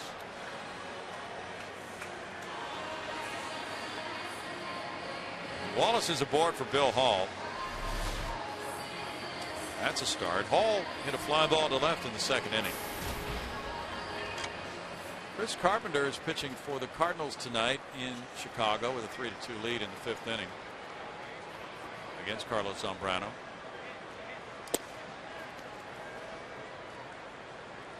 Carpenter's been up and down so far this year. Yeah, you know, he's what, winless, right? 0-2. But Zambrano, I think, is 4-1, and yet their numbers, other than those, are pretty close together.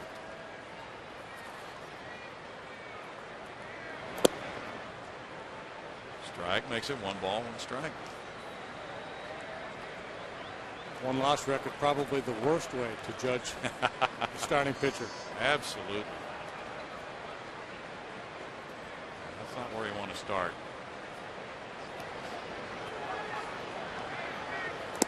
All swings at the breaking pitch. 1 ball and 2 strikes to Bill. Chris Johnson on deck.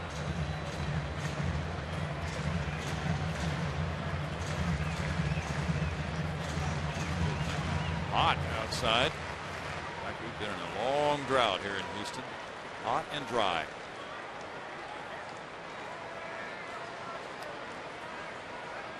Yes, humid.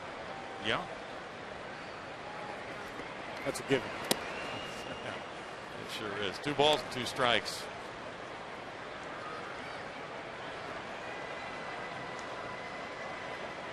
The Mets and Colorado are tied 2-2 after 3. Troy Tulowitzki hit his 9th long ball. Seth Smith chimed in with number 3 for the Rockies. Mets will be here this weekend after they conclude that series at Coors Field. That's a strikeout of Hall, and it's number 3 for Homer Bailey. Time now for our Doing More on Defense feature, brought to you by Home Depot. We've got a funky play last inning. Ball caroms off the glove of Chris Johnson. That ball was intended to go to second base, but all's well that ends well for the Astros. Johnny Gomes tried to take advantage of that errant throw. Was nailed at third. Good hustle by CJ. Good awareness by Brett Myers to hustle on over there and cover third. CJ hit a fly ball to left earlier. There was no error on that play, by the way. Ball 1. From what we were told, the official score ruled that Hunter Pence had a shot at forcing Gomes at second, and the throw was off the mark. That was not an error. And then the batter, Cairo, moved to second on the out at third, and that was just ruled taking second on the throw to another base. 1 ball, 1 strike to Johnson with Quintero on deck.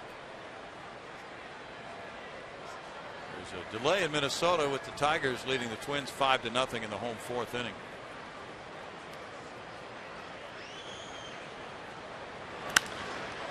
To right field, that sends Bruce back a few steps. Right in front of the warning track. He hauls it in. 2 down. Humberto Quintero, who lined to left, comes up for the 2nd time. I don't know what Homer was saying to himself prior to that pitch, but it worked. Doing a lot of chatting out there. Self-motivation. If Quintero gets on, it appears that Brian Bogusevic will pinch hit for Brett Myers. Bogusevic's in the on-deck circle, and there is warm-up action in the bullpen. Earlier, it was Inario Del Rosario. And he's at it again. There's ball 1. Bogusevic has done a nice job pinch hitting. Was telling me he waits usually until the pitcher's spot has come up for the 2nd time in a game. Then he'll go in the inside cage and take some swings. So he had to accelerate that plan tonight. Del Rosario getting loose. 1 ball and 1 strike. Well, that's a totally different routine. A young player who's never done much pinch hitting has to get into that different routine compared to getting 4 at-bats in a game, and trying to stay sharp and stay prepared, stay active, not just sit there on the bench and watch. But that's part of it too. Jason Michaels could be back as early as Friday from what we're hearing. Yeah, that's one of those jobs. It's not an easy job, but it's better than the alternative, because if you're not a bench player in the big leagues, you're probably an everyday player in AAA, and everybody'd prefer to be in the big leagues regardless of what the job description is.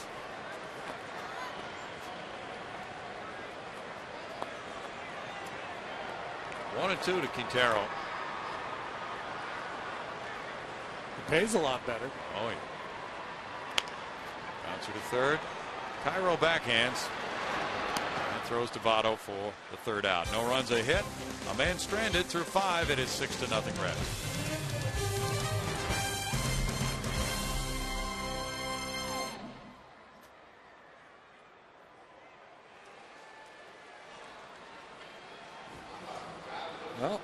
Well, Myers is going to make it through 6. The proclamation is going to be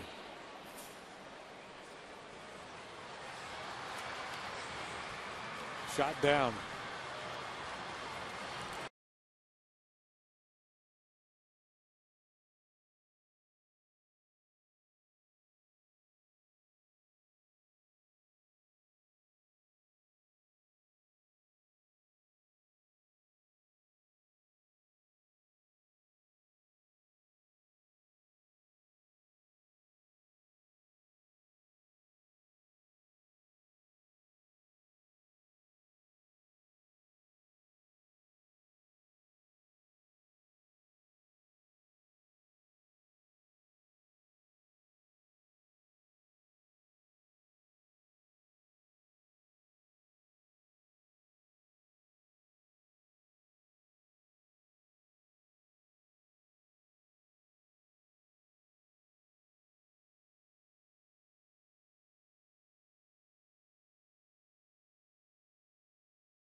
Actually is throwing his slider with a little more velocity than he was those first 2 innings when he was having some trouble.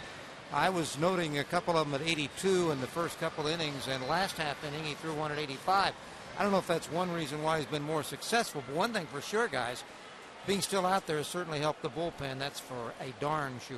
Yeah, he's done a nice job because it's the kind of game where a lot of guys will kind of crumple, give up 6 runs, get hit around the way he did those first couple innings, and a lot of guys will just go, oh, it's not my night. And sometimes you can see it in the body language and the way they go after hitters. And as a manager, once you see that, you go, okay, it's time to get him out of there. But Myers continued to battle. He's a former boxer, and he has that fighter's mentality. He's not going to give in. Even if the Astros don't come back, he can hang his hat on that at least, that he hung in there. And who knows, maybe he'll make it through 6 innings after all. Probably that pitch that's a little bit hard. He's probably throwing more of a cutter, probably tightening up the break on that slider a little bit. It's 1-2 for Myers. Yeah, he looked in the first couple innings. I'm seeing him on the side, and I'm seeing the break, but it looked like he was breaking pretty darn slow for a good slider. Florida leads the Phillies 2-1 after 8 in that big pitching duel in Florida. Looked pretty close. 2 balls and 2 strikes. That's the Roy Halladay-Josh Johnson matchup. Johnson leaving after 7, giving up 1 run. Halladay's given up 2 runs, one of them earned through 7 2/3. Ryan Howard hit his 8th home run for the Phils. Behind third, foul ball. Ryan Runge. Chris Johnson were very close together on that one. Must have got up in the lights a little bit. You see Chris pointing up towards the light. He should have looked at Brian and said, here, you throw him out. You're in better position than I am. Watch out, Brian.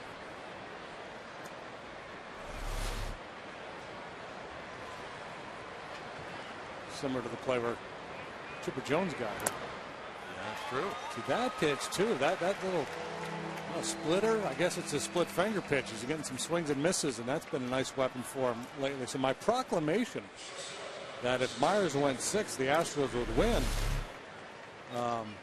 He's going to get 6. It looks like. Yeah. Well, I don't know how we're going to score off homer the way this thing is going. Yeah. I think I might. You might be up against it. Yeah, I might be looking for a mulligan myself. Prediction. We'll be watching. Renteria takes a strike. Just trying to keep people tuned in. Yeah.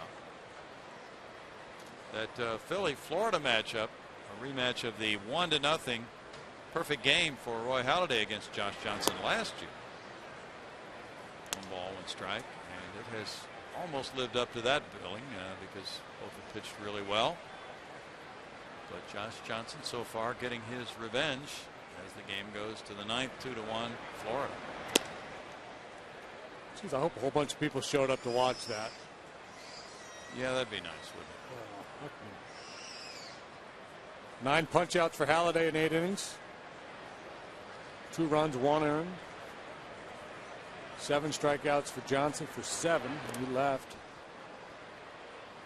It's in the hands of the bullpen. Myers has a 3-1 pitch coming to Renteria.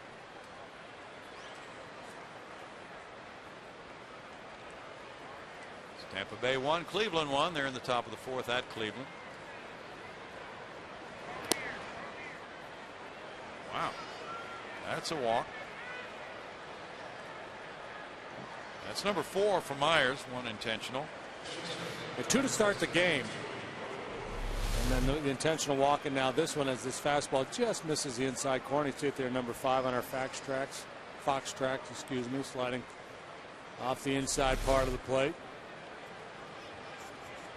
Now, Quintero and McClellan might be talking about that last pitch. They were discussing something. 110 pitches for Myers. This pitch looked pretty close to the strike zone. 35 in the first, 26 more in the second, and he was on the ropes, but he's still in. Fly ball by Votto. Chases Michael Bourne back to the big part of the ballpark. 400 foot, out number 2.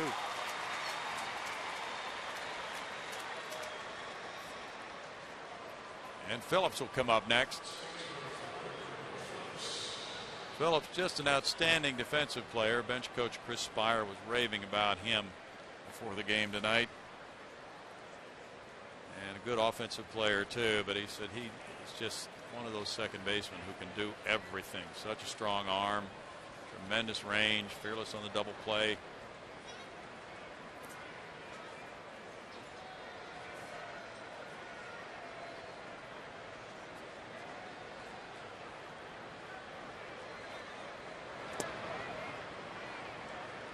Ball 1.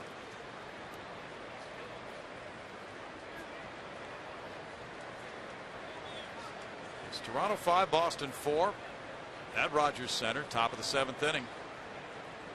David Ortiz hit his 5th homer, so did Adrian Gonzalez. 1 big bounce. Chris Johnson to Brett Wallace. No runs, no hits, and Myers did it. He stayed in for 6 despite giving up 4 in the first and 2 in the second. It's 6-0.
offense of the Reds. 2-run double up the right field line. Joey Votto drove in one, rather, with that double. And then on a ground out, another run scores. And then big fly, 2-run homer by Jay Bruce that made it 4-0. Votto later had a 2-run double. And it is 6-0. The Reds lead it. It's Joe Inglet pinch hitting for Brett Myers. Bottom of the 6th inning arrives. He punches one on a line by the shortstop, Renteria. Pinch single for Inglet, who just got back from Oklahoma City, and that's his 6th hit of the year as an Astro. He's now 3 for 16 pinch hitting. That gets it started off the bench for the Astros with their 13th pinch hit. Talk about carving a ball. The ball was in on him. Yeah, it was. Michael Bourne's 0 for 2. That's ball 1 to Michael with third baseman Cairo in on the grass, as is customary with Michael. That's one of the better 6-run 10-hit performances you're going to see a pitcher have. I mean, it's just remarkable for Myers to post those 4 zeros after getting knocked around the way he did the first 2 innings. True, you do not see that much in the game today. 2 balls, no strikes. At the end of the day, it's, you know, the numbers are ugly again. So he continues this run of tough starts, but still very impressive the way he hung in there after the second. 2-0 to Bourne. Michael shoots one the other way, foul. 2 balls and a strike. 6 innings, 10 hits, 6 runs, 4 walks, 8 strikeouts for Myers. He threw 113 pitches, 68 for strikes. Those little guys are thrilled to get a baseball.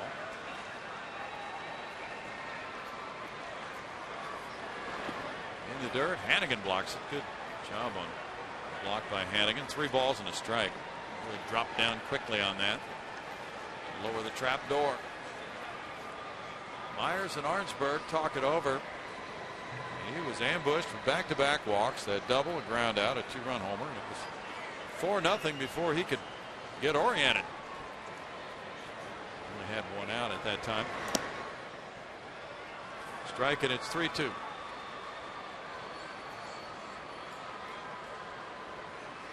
Washington 7, Atlanta 6. We're in the bottom of the 9th. The Braves got 5 in the 8th. Looks like that has now gone final. Bouncer to second. Phillips comes after it, makes a tag on Inglet, and the throw to first for a double play.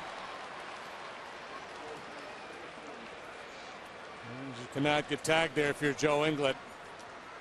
You either have to know that you can get by the second baseman or slam on the brakes and force him to come and get you. And Phillips with a heck of a play, making the tag barehanded and then still able to reset his feet and make the throw to get the double play on Bourne. But this is a play where Joe Inglet's got to slam on the brakes and nothing else. Take enough time so that Bourne could beat the wrap there at first base. Angel Sanchez takes strike 1. He's 0 for 2. Final now 2-1. Florida beat the Phillies. But the winner in relief was Mike Dunn, beating Roy Halladay. Josh Johnson didn't get the win. Fly ball right field line. Jay Bruce legging it over, and he makes the running catch. No runs, 1 hit, nobody left for the Astros, and after 6, it's 6-0 Reds.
End of the game. If you've heard a loud roar from the upper deck during the broadcast, it's from these kids up here. North Shore Middle School. I'm telling you, they are out in force. Paul Drexler is the principal there. Why are you guys here tonight, Paul? We read 100,000 AR points. That's a lot of books, about 50,000 books this year. And over the last 5 years, it's been about 250,000 books that we read. So 1,200 kids. How do you get 1,200 kids to a ballpark? 26 buses, a lot of work, about 100 adults, and a motivated staff. We really love our kids here. And they are having fun, and they're very well behaved. And I'll tell you something else. You ought to see the line at the ice cream stand out there in the concession stand. You're going through the ice cream tonight. Yeah, we are. We love that ice cream. We love our Astros and ice cream. North Shore loves their Astros. All right, guys, check this out. Here we go.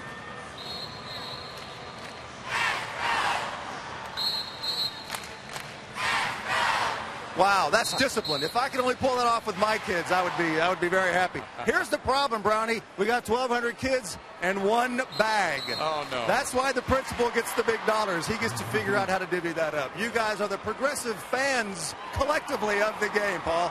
Way to go. Student of the week. All right, guys, back to you. That's great, Bart. Thank you. Sergio Escalona just called up by the Astros from Oklahoma City. Throws his first pitch as an Astro. And it's ball one to Jay Bruce, who ripped a 2-run homer in the first. He's 1 for 3. Escalona at Oklahoma City was 1-0 with a 3.38 ERA. He's been in the majors before with the Phillies in 09, 14 games. 26 years old, from Lara, Venezuela. Obtained in a trade from Philadelphia by the Astros this past January. Escalona, kind of a finesse style left-hander, likes to sink his fastball. But now it gives Brad Mills a little flexibility out there in the pen now that he's got two lefties, Escalona and Abad, so he can use one in an earlier mid-game situation, a tough situation against a tough left-hander, and knowing that he's got another one in reserve. That's what he did with the Phillies in 14 games in 09. I was at that North Shore Middle School for the Caravan this year. Those kids are on fire. It's a great group. Leadoff walk to Jay Bruce. Fifth walk for Astros pitching. That's going to be it. Brad Mills is on his way to the hill. He has an Ariel Del Rosario warming up. So it was a one-batter lefty on lefty appearance. Brad had talked about that, as you said, when he was asked about having two lefties before the game tonight. He said, well, this allows me to have a one-batter situation earlier in the game and still have another lefty for later on. In this case, didn't work out. Escalona with the walk. 6-0 Cincinnati.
Visit SteelDealers.com.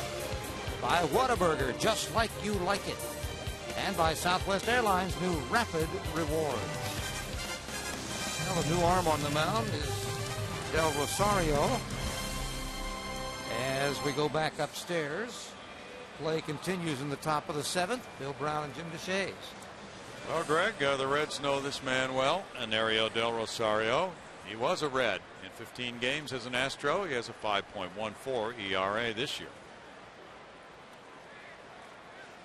A lot of that damage coming in a couple of really rugged outings for EDR. I think we're going to go with EDR. Okay, that works. Johnny Gomes, the first to face him. He's 1 for 3. There's ball 1 for EDR. Well, EDR was up at least a couple of times in that bullpen, and the manager hates to get a guy up a third time and not bring him in. So after the quick outing by Escalona, Del Rosario finally gets into this ball game, and I think, you know, people might be wondering, it's a 6-0 game. He comes in, faces one guy and walks him, and you go get him. Well, two things. One, that's, you know, that's a situation he's going to be used in a lot, potentially. And so you want to use him how you're going to use him, even though it's a lopsided game. You want to keep him fresh for tomorrow. And two, I think Brad Mills wants to just show his players that he's not giving up on the game. Johnson fires to first, safe. Gomes is able to beat the play, and he is now 2 for 4. Despite the strongest throw Johnson could come up with, it's an infield hit. Just a little hesitation there by CJ. Took a look at second base, thinking he maybe had a shot there, and then said, no, I better go across the diamond. And by the time he did, you see that one little look and a hesitation, maybe the difference maker at first base. Hit number 11. Good pitch, got in on his hands, but didn't get the out. Gomes was running hard. 2 on now for Cairo. He takes ball 1. Cairo's 3 for 3. The Reds have come up with some hitting at the bottom of their lineup in this series. Last night, Chris Valleca batting 7th was 2 for 4. Ryan Hannigan 3 for 4 as the number 8 hitter. Oh, got him. And the bases are loaded with Cairo hit by the pitch. Got him on the left forearm or elbow, and man, he is really feeling it right now. Probably a good amount of numbness in that arm after that. Dusty Baker comes out. Scott rolling on the disabled list. Giannis is injured right now, and he's not on the DL, but he hasn't played in 3 or 4 days. It's that two-seamer that just keeps chasing you. Tucks that elbow in, but there's nowhere to go. Yeah. Ouch. Right on bone. Cairo heads up the first base line with Billy Hatcher. The bases are loaded for the Reds with nobody out. Hannigan will bat next. If you're a right-handed hitter against Del Rosario, I guess you can look in, right? With that movement he gets on that two-seam fastball, he throws a lot of pitches in on right-handed hitters. Yeah. Might spin that slider away. Del Rosario in his last 4 outings had given up 1 hit, no runs, all of them 1/3 of an inning. He tried to stretch it out against St. Louis here April 27th, went 1 2/3, but gave up 4 hits, 3 runs. So it would seem by the pattern, the way he's being used, that Brad Mills has deemed him to be more effective on a very short stint than staying in games longer. But that could certainly change. Astros bullpen going through rough times with a 5.40 ERA right now. I think Brad's just searching. He's looking for options. That's understandable. Bases loaded for Hannigan. Just looking at bullpen ERAs around the National League for the game tonight, JD. The Astros and one other team are just so much worse than everybody else in the National League. The Astros, what, about 2 runs above league average? Yeah. It's the Dodgers 5.29, the Astros 5.40. Everybody else 3.56 or lower. It's a huge disparity there. Yeah, and there's been a lot of focus on the blown saves and the leads that the Astros have let get away late. But I think maybe even a bigger problem this year has been maybe not this kind of a game, because you haven't had a sense all night that you were in this game. But they've had a number of games where they've gone into the middle innings down 4-1, 5-2, something like that. But you still felt like you had a fighting chance to come back. And then in a situation like this, you come in the 6th or 7th inning, give up a 2 or 3 run inning, and all of a sudden your chances are gone. Yeah. You'd have to have just a miraculous comeback to come back. So it's not just those opportunities to close out wins, but to minimize the damage and keep your team in games through the middle innings when you're down. Now 3-0 with the bases loaded. And it's a strike. 24,499 the paid attendance. Day baseball tomorrow. 1:05 start. That game is on my 20 tomorrow at 1 o'clock. Wandy Rodriguez and Edinson Volquez. Good pitching matchup. Bank foul. It's 3-2. What is tomorrow? Wednesday? Yes. Yeah, hump day. A good day to sneak out of work, come out to the ballpark. I bet it would. And they're offering those free carved sandwiches tonight and tomorrow for the fans at that station. I believe it's out behind center field as a kind of an introductory offer. The carvery. Yeah.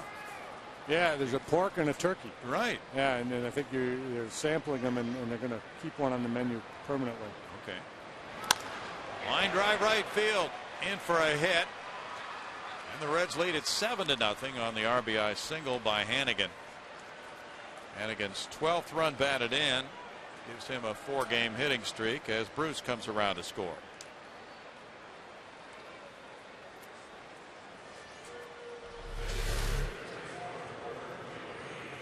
Good inside out stroke here by Ryan Hannigan, who continues to feast on Astros pitching and just keep the line moving. Bases loaded for Bailey. Infielders move in. Bailey moves back from it. It's ball 1. Bailey singled and scored in the second. He's 1 for 3. Blue Jays lead the Red Sox 5-4. They're in the top of the 8th at Rogers Center. Jose Bautista hit his 11th home run. JP Arancibia, number 5. Another big time home run year underway for Bautista. He hit more than 50 last year for the Blue Jays. 1 ball, 1 strike.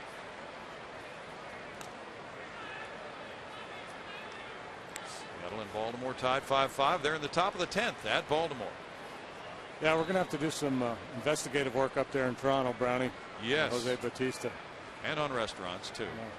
And I don't mean that. I'm not talking about any kind of steroid accusation, but how he went from a kind of middle-of-the-road type player. He did have some power. He had some decent home run numbers while with the Pirates. He only had 16 one year and 400 at-bats, 15 the next. But a guy who blossomed into a 54 home run man. That's an incredible story. He said it was a leg kick last year. Yeah. And he added the leg kick. No, but my goodness.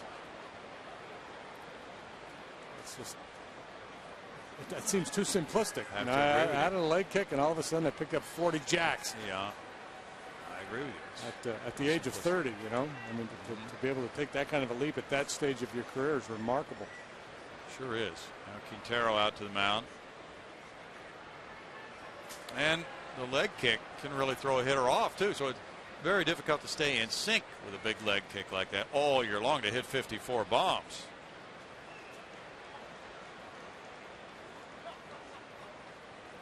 We should all be kicking our legs.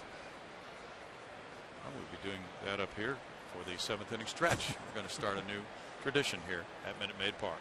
The leg kick.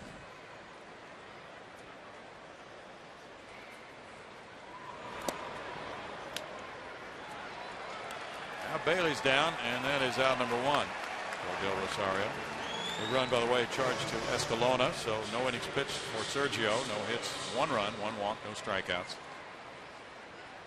And now 1 out, and it's Stubbs batting. Stubbs has scored twice tonight to give him 26 runs scored for the season. He takes it at strike 1 to Drew. Dodgers 10, Pittsburgh 3, bottom of the 8th. Dodgers seeking revenge for the loss last night. Quintero got a mid on it. It's 1-1. There are repeated stories about the Dodgers perhaps being headed for bankruptcy. if they can't make payroll on the 15th, which is 5 days away. Apparently they need to come up with $8 million plus to make their payroll for that 2-week period. See, where in Major League Baseball they hired Dick Freeman to go in there and to help run the Dodgers, only to find out that he'd been hired by Jamie McCourt last year as a consultant in the divorce trial, or at least help handle her, you know. Didn't know that. Yeah. So they assigned him and then took him off of that in fairly short order. Now Tom Schieffer has the job. The shot on the ground. Wallace comes home to Quintero. Back to first base. Not there. And Stubbs beat the play anyway. Wallace wasn't at the bag, but Stubbs was arriving there anyway. As the play at home, the force play went 3-2. Got a chance to minimize the damage here. Sharply hit ball. A nice quick reaction by Wally to go home.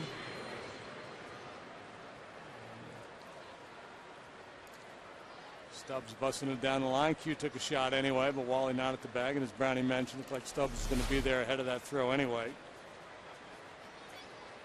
So now 2 outs, bases loaded, and Renteria hacks one foul. Well, apparently Freeman had been hired to go in and help Schieffer. He'd been hired as assistant. This just happened, I think, yesterday or today. Didn't see that. That is an absolute mess, and the owners' meetings are coming up the end of this week, we understand, in New York. Renteria with 8 grand slams. So that is a situation that bears watching for Dodger fans. And the attendance has been plummeting. And the security issues you know about already from the episode earlier this year. 1 ball, 1 strike. So it appears that Major League Baseball may be taking on another team. The way that situation is headed. Inside, and it's 2-1. Much similar to the situation with the Rangers last year, and Tom Hicks wanting to put together a television package to bail him out of financial difficulties, and Major League Baseball said no, we're not going to let you use it for that, and so they took over the team. The Rangers failed payroll last year. 3 balls, 1 strike. Matt Kemp hit his 7th home run tonight for the Dodgers. And McCutcheon's hit a couple for the Buccos to give him 7. How many does Kemp have? 7. Has he cooled off any? Boy, he got off to a great start. Not sure. I haven't checked in a while. Back talking with some of the Astros players in the clubhouse the other day about him. What a talent he is. And it appears he's starting now to arrive the way the Dodgers had hoped. A struggling player, well, there are probably more than one, but James Loney having a rough time this year. Runners going, and a swing and a miss. Striking out Renteria. Del Rosario finishes the 7th. The Reds get a run on 2 hits. They leave 3. It's 7-0 Cincinnati. Could have been worse.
Just 3 singles through the first 6 by Homer Bailey.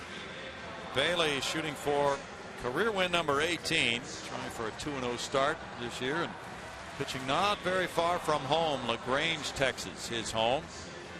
He is dialing it up tonight. He gave up a 2-out single to Brett Myers in the 3rd after retiring the first 8 batters, then a 5th inning leadoff single to Wallace, and then a pinch single by England leading off the 6th. He was erased on a double play ball. Now it's Pence, Lee, and Wallace in the Astros 7th. 80 pitches so far for Bailey. 52 have been strikes. Pence, with his 13-game hitting streak on the line, has flied to center and struck out. Strike 1 to Hunter. Hunter's career high streak 16. Andre Ethier put together a 30-game streak. 4 balls, 2 strikes. There's nothing like a hitting streak of that length. Everybody's into it. It's a lot of pressure on the individual player, but it sure is fun for the fans.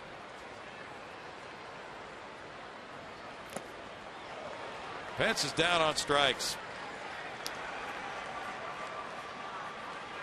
Catch the 9-inning lunch break for every weekday afternoon game this season. The first one is tomorrow. Astros Reds here play the finale of this series, 105. You get a field box ticket, $20 in food and beverage credit, and it'll cost you just $45. Tickets can be yours at astros.com/value. If you're not coming to the ballpark, you can find us on My 20 with the telecast tomorrow afternoon. Wandy Rodriguez, Edison Volquez are the pitchers. No pregame show, straight up 1 o'clock. Yep. Straight up baseball. Straight up, strap it on and go get them. Yeah. Line drive, Carlos Lee into right center field. Jay Bruce over to plate and hold him to a single. And Carlos now 3 hits away from 2,000.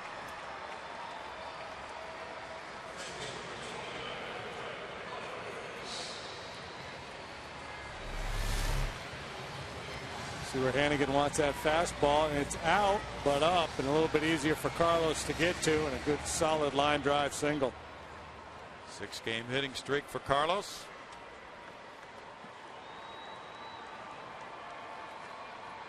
He's busting it out of the box there, going to give himself a chance to get 2 if that ball had split the gap. Ball 1 to Wallace. Wallace single to left in the 5th. He's 1 for 2. Cardinals and Cubs tied 4-4, top of the 8th inning at Wrigley Field. Carlos Zambrano still in there. He's facing Albert Pujols right now.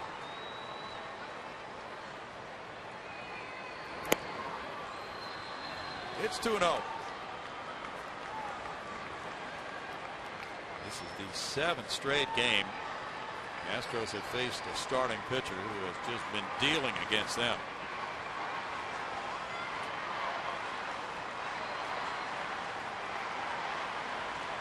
San Diego's coming back on Milwaukee, trailing now 8-5, bottom of the 7th at Milwaukee. The shot, Phillips got his glove on it. It ricocheted on into right center field on a hard hit ball by Wallace. That was a smash. And the Gold Glover could not prevent what's ruled a single. Gold Glover's lucky he's got his teeth. Boy, that ball was hit. That ball was scalded. You don't want to be a gold teether. Gold Glover's much better.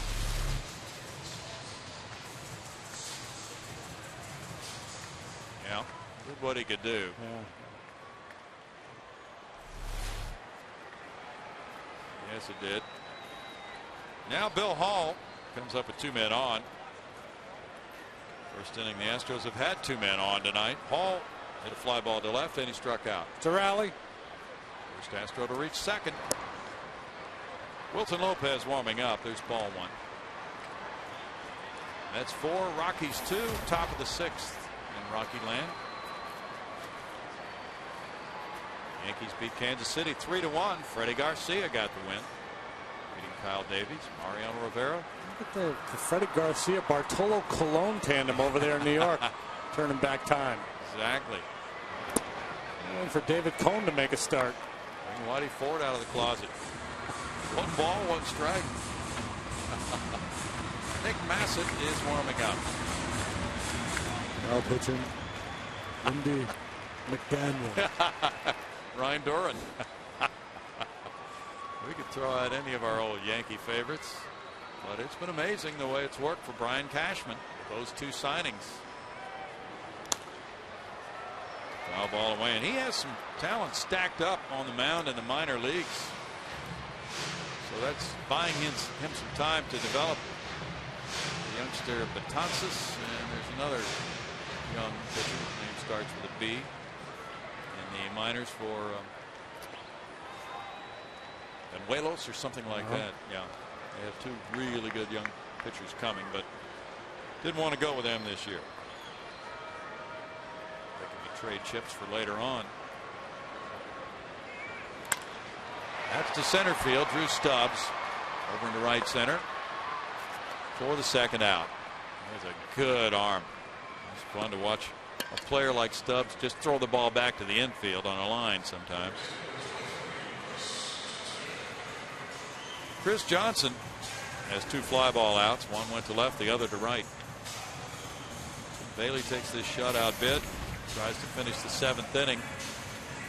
And since he's been on the shelf, we don't know how long he'll stay in. You know, it's very difficult in the major leagues to go up there and try to hit a home run. But if ever there were a time to be thinking along those lines, this would be it. Down 7-0 in the seventh inning with a couple on and two outs.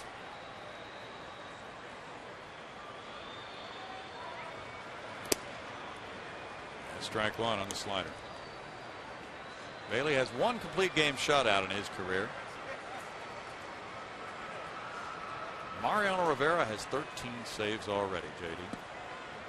Yeah, you know, he's one of those guys, he's going to walk away and still have plenty left in the tank. When he finally decides to stop, you get the sense he could do what he's doing until he's 50. Yeah, he's got one of those refillable tanks. Just never seems empty at all. Oh, Billy Wagner walked away when he still had plenty left. Sure did. So CJ may have gone up there thinking long ball. Now he's just got to find a way to get on base. Two quick strikes. Bailey has really been sharp tonight. Set the tone early, the fastball command, and then, you know, the inability or the unwillingness to give in, even behind in the count. That's it. Strike three call. Strikeout number 5 for Bailey. 7-0 Reds after 7.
It's Wilton Lopez. He'll be pitcher number 4. And Dusty Baker and Homer Bailey with handshakes and hugs after Bailey goes 7 shutout innings tonight. He was out for about a month with a shoulder impingement. The Reds are not going to press it. And why should they with this big lead? Lopez, meanwhile, gets an inning, JD. Hal Lanier never gave me a hug, Brownie, coming out of the game. I can understand that. I don't remember Hal giving anybody a hug. Well, it's a huggy game now. Yeah. Well, that was in 86, 87. Yeah, it's a different time where it's a much more it's a more liberated environment, a culture we live in now, man. There's a lot of hugging going on around the batting cage every day. Lots of hugging. Joe Torre is a little concerned about the fraternization between players before games. Oh, really? Yeah, yeah. I mean, this is an issue that's come up time and time over the years. Sure, you know, there used to be rules that players couldn't be seen. You know, once the gates open and the fans are in the ballpark. That's right. Players weren't supposed to be chatting with each other. First pitch to Joey Votto, smacked into center field for his third hit of the night. Wilson Lopez has a base runner here in the 8th inning. Well, Votto, after the day off last night, is coming back strong. And Ariel Del Rosario in 1 inning allowed 2 hits, no runs with no walks, 2 strikeouts, and a hit batsman. I'm going to guess that Votto's line drive percentage is one of the best in baseball. You can look that up too. Okay. Guys, line drive, ground ball, or fly ball percentage. Probably got one of the better line drive percentages in the game. Phillips is 1 for 4. Strike one. Time for a look at our Brown Hand Center. Great hands of the game, and it is the aforementioned Brandon Phillips. The glove work, the barehanded tag, and then the double play. The Gold Glove are getting it done. Last week in Cincinnati, he made a play where he flipped the ball between his legs to first base to get an out. Last night, he made a diving catch out behind second base. Flares this one over first base up the right field line. In for a hit for Phillips. Hunter Pence gets to it. Throws to third base. Not in time. Votto to third on the single by Phillips. 2-hit game for Phillips. Line drive Votto, and then a little flare by Brandon Phillips, and the Reds set up shop again. Man, they have had traffic tonight. 14 hits. 10 men left on. Myers got them in order in the 4th. That's the only inning that they did not have at least one base runner, and most they've had a couple.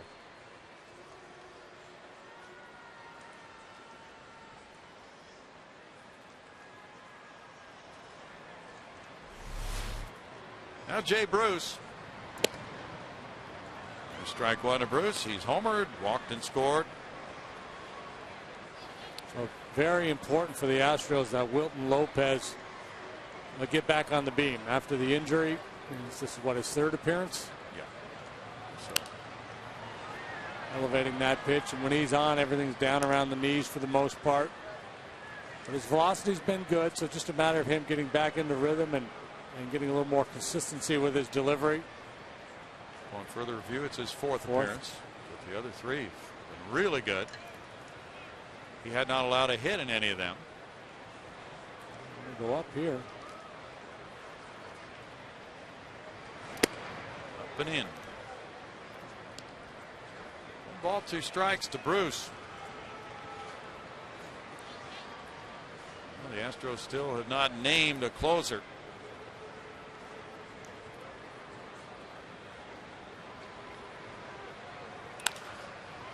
In the air, left field toward the line. Carlos Lee coming over and in and near the stands. He has it. And throw into third base, gets away a little bit. Now it advanced to second by Phillips.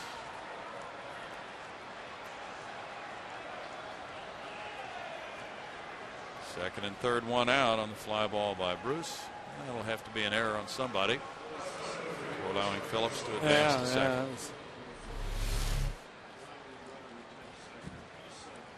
Errors on Lee. Yeah, he throws this ball right to third base, and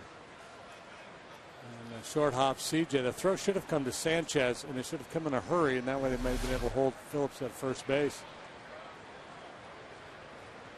Second error for Lee. Johnny Gomes is 2 for 4.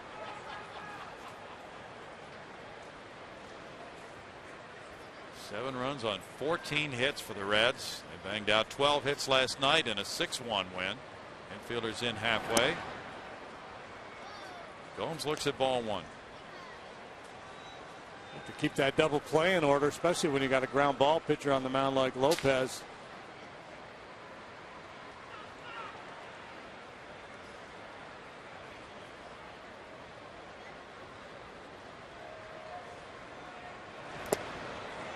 Out in front. 1 ball, 1 strike. Reds are 14-9 in divisional play this year. Red Sox are batting in the top of the 9th at Toronto, trailing 6-5. Frank Francisco pitching for the Blue Jays. Fouled away, and it's 1 ball, 2 strikes.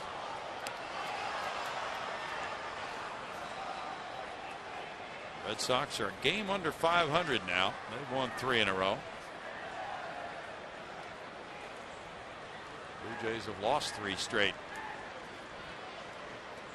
Baltimore's batting in the bottom of the 11th, tied 5-5 with Seattle. Luke Scott apparently plans to play through a tear in his shoulder.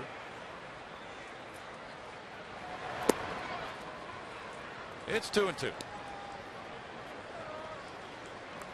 Tampa Bay has really regrouped well after that awful start. Rays are 20-14 right now as they play at Cleveland, and it's 2-2 in the last of the 6th. He's come to town this year. They'll be here June 24th, 5th, and 6th. It's a stretch of interleague play that sees the Astros hosting Tampa, Texas, and Boston. It's a difficult trifecta. 9-game homestand. Wow. And that's when they come back from a road trip to L.A. and Texas. So 3 with the Rangers in Arlington, and then that homestand: Rays, Rangers, Red Sox. The killer R's.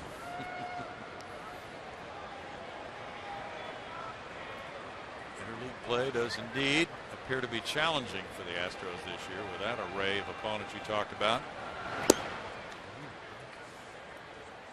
It's all challenging right now. 3-2. Berkman's line last year.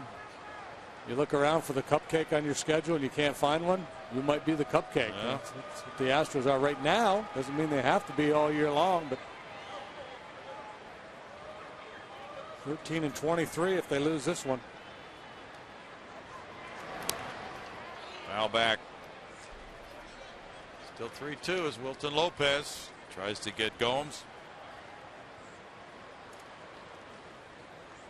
Cardinals just got 2 in the top of the 8th to take a 6-4 lead at Chicago. They're still batting against Kerry Wood. Cardinals are 20-15. Reds a game back at 19-16.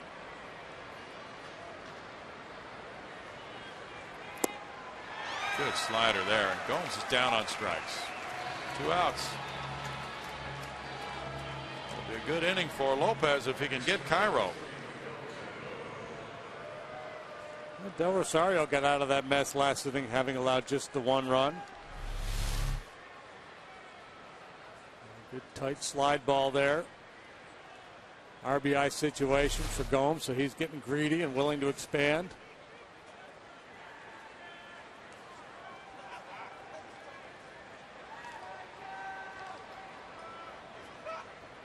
Rain delay at Texas. Good pickup by Quintero on that slider in the dirt for ball 1. Rangers lead Oakland 5-1 in the top of the 6th with the delay.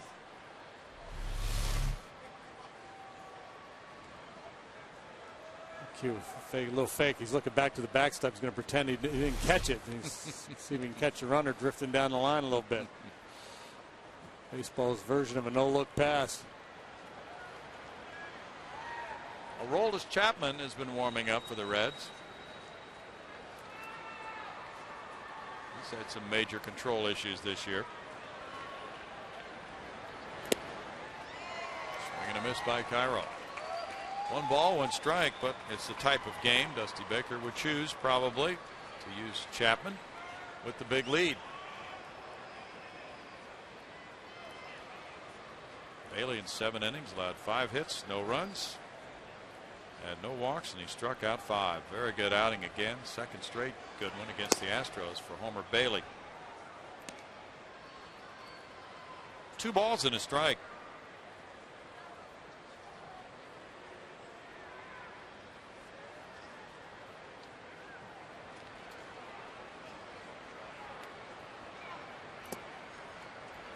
Now it's 3-1 for Wilton Lopez. Hannigan's on deck. Carver, what a night he's had. Been on base 4 times, 3 hits, hit by a pitch last time. He's up there with a couple men in scoring position. He's sitting pretty with a 3-ball, 1 strike count.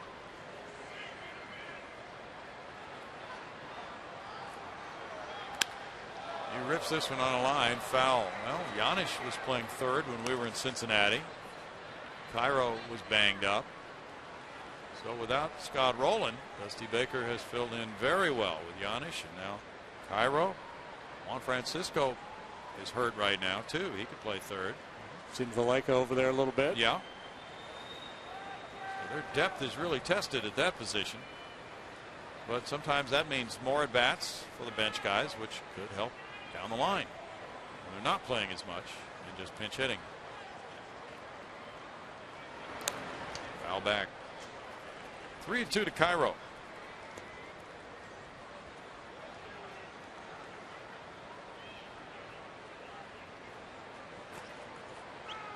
Lopez wants another baseball.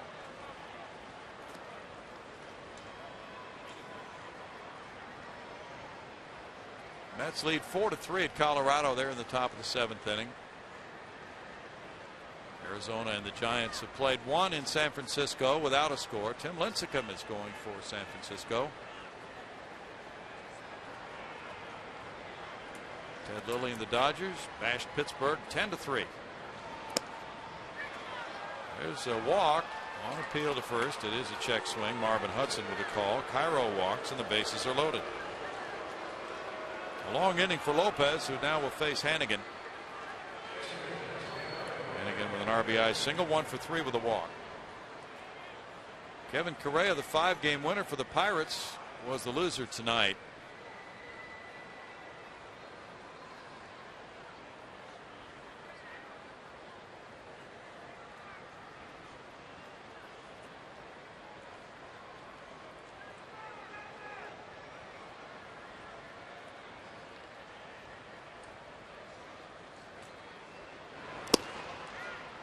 Lopez misses. There's ball 1.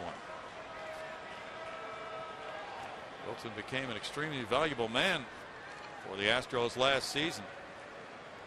After the injury, now trying to return to that top form. He pitched 68 times last year. Fred Lewis is on deck. He was really tireless, and then finally the Astros shut him down in September because he had worked so much. 1-1. He was tireless until he got tired. Yeah. This will be his 25th pitch of the inning. He might be tired right now. Could be. 15-minute inning here. Long inning.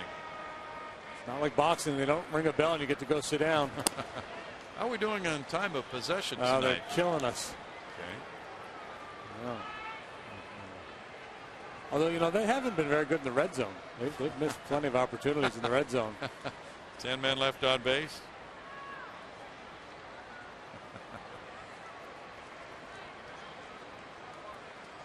Astros haven't made many trips inside the red zone tonight. With one man in scoring position all night long? Is that right? That's it. Wow.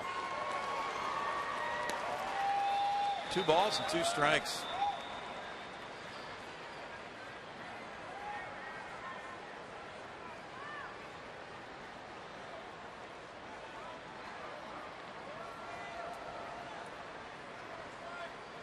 Reds are 5 for 14 with runners in scoring position. The Astros 0 for 2. Hey, better swing better. That took care of it. That's all we need is a little chatter. Wilton Lopez, the 27th pitch inning, gives up no runs, 2 hits, 1 error, and 3 men left. 7-0.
With this one as we head to the bottom of the 8th. Well, fans, you can follow the Astros with MLB.com at Bet11 app for your iPhone, iPad, Android, or BlackBerry. Get live audio, pitch-by-pitch tracking, video highlights, and more. Text @BAT to 31826 or visit Astros.com for details. And, guys, I'm told we have people in our own truck who use the MLB at BAT app. They use it every day. There you go. Every single day. Chris Heisey's in the game in left field. And on the mound, it's the lefty from Cuba, Aroldis Chapman, with a 2-0 record and a 2.13 ERA and some wildness, JD. The Cuban Missile Crisis. See how fast he gets it up to tonight. 105, 100. There you go. Aroldis 105 banner. Yeah. Wow. You came prepared. He had a 0 ERA up until 2 outings ago, so he's been able to pitch around those walks. In the game against Florida a week and a half ago, he allowed a couple of runs and 3 walks in 1 inning. And then against the Astros last week, he allowed a hit and a run with a couple of walks and didn't retire a batter. So the ERA went from 0 to 2.13. But, they have to have some level of concern. And you live with walks with a power guy. He's going to strike out a lot of people. But 13 walks in 12 2/3 innings obviously is a little bit alarming. But he's fun, and when he puts it all together, he's going to be something special. He's had 5 days off since his last outing against the Astros in Cincinnati, in which he faced 3 batters, gave up 1 hit, 1 run, walked 2. And he had 5 days off prior to that outing.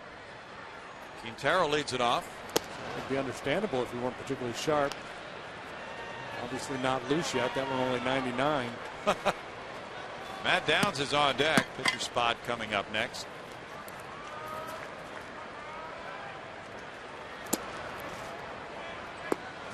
It's 2-0. Yeah, when you see the hitters backing away, it's a pretty good indication this guy's been very wild. He looks like he's in take a strike mode up there. And nothing fancy. Give me a fastball. He'll sit right down the middle. 3-0. Chapman's 23 years old. The Reds signed him to a 6-year, $30 million contract just over a year ago. Pitch to Quintero. It's 3-1 apparently. Don't know which one of those 4 pitches was a strike, but apparently one of them was. Love the last one. I think he thought that last one a strike. Really? Okay. It's automatic 3-0 then. There it is, number 4. Okay. And now number 5 is ball 4.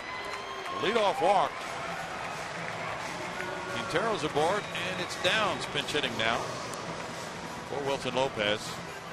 Lopez in 1 inning allowed 2 hits, no runs, walk 1, fan 2.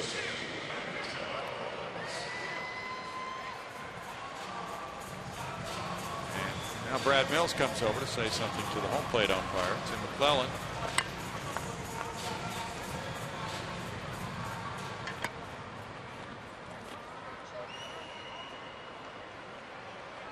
He might have been asking which pitch was a ball too. I mean, it was a strike. He wants a clarification on something here.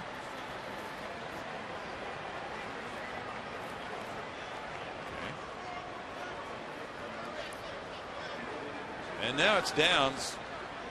Downs a 270 hitter, has 10 hits and 37 at bats as a pinch hitter. Matt is 2 for 6 with an RBI.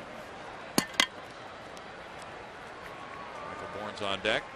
He moves back, and it's ball 1 to him. Joe England got a pinch hit in the 6th inning. Astros pinch hitters now have 7 hits in their last 15 at bats as a group.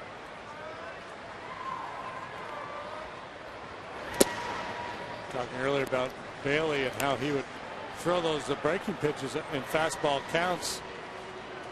No such problem here. The Astros know they're getting nothing but fastballs from Chapman.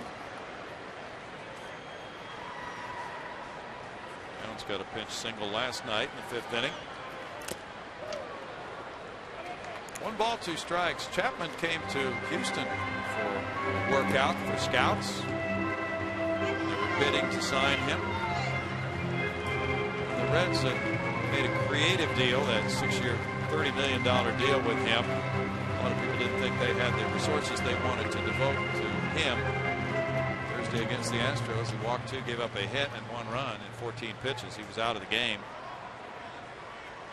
But they spread the signing bonus over a 10-year period. Ooh. Oh, hit by that pitch. Boy, that hurts. Oh, my goodness. He's going up the first base line. A tough guy. A walk and a hit batsman. And now Michael Bourne probably feeling really loose right now. Yeah. How comfortable is this AB for a left-handed hitter? Yeah, which one did it get? Did it get the pad or the back leg? Couldn't tell. Looked like he got the back shin, but let's see. Oh, goodness, I'm crying. On the ankle bone. I am shedding tears. Yeah. And now off the mid of Hannigan. 1-1 to Bourne, who's 0 for 3. Well, it might not be a bad idea for Hannigan to call a breaking ball. I mean, when a guy's this wild with a fastball, not a bad idea to mix it up a little bit. So they got a bit of a problem on their hands here in that obviously Dusty doesn't have a lot of confidence in Chapman right now, and he only pitches him every 5 days in non-meaningful roles. But we got a lot of money invested in this kid. He's got that golden arm, so they're going to have to figure out a way to either use him in a more meaningful way and give him a chance to be successful. And I'm sure that's what this outing's all about. Just come into the 7-0 game, and if you could have a good one, maybe they can run him back out there in a couple of days. But if not, they're going to have to send him down to the minor leagues where he can get regular work and kind of find himself. 2-0. That one at 100 miles an hour, and that one might have been a strike, but that's what happens when you continually miss. It's tougher to get the calls.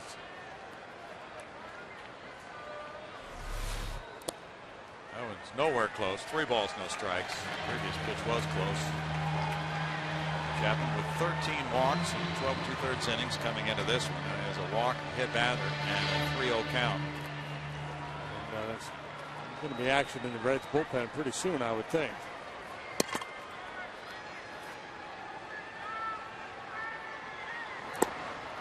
That's ball 4. And Chapman has created a full-blown jam for himself. Bases loaded, nobody out. Angel Sanchez will be the batter, but first of all, a visit by pitching coach Brian Price.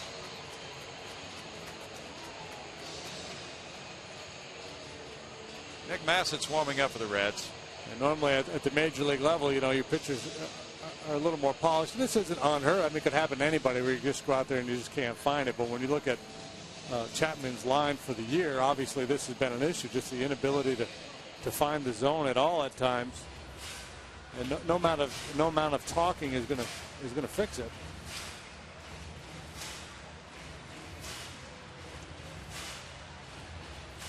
We're guessing Dusty will stay with him for one more batter, and that's probably it because Hunter Pence is on deck. But he does have a 7-run lead. Sanchez 0 for 3. Took the ball in the air all 3 times.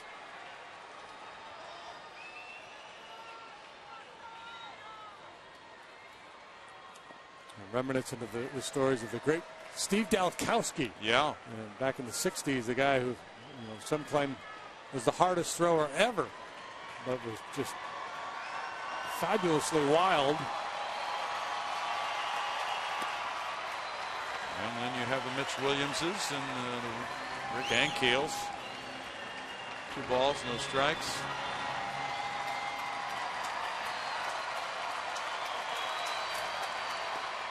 Wow.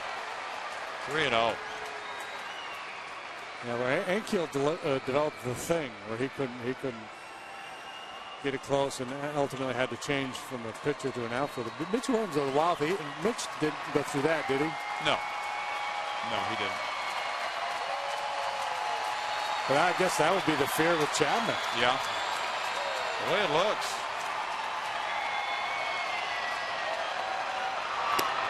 And that is a strike. 3-1, but the slider's been inside on these right-handed batters several times.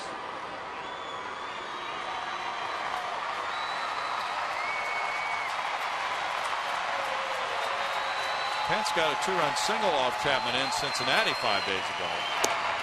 Sanchez takes, and that's a strike. 3-2 now. Not a good thing when your best offensive strategy for the night is the take. Yeah. But that is the case. Is the Astros' best chance to do anything tonight is because this guy can't find the strike zone. Way up for ball 4. He walks in a run, and it's 7-1. Chapman visibly upset. That's 3 walks and a hit batter in the inning for him, and Dusty Baker will have to make a move. 7-1 Cincinnati. Nick Massett's headed in right after this.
Tell you what else we'll find out. Astros Insider, your place for Astros information all season long. You can follow the team from behind the scenes, plus get analysis and features and all your favorite Astros.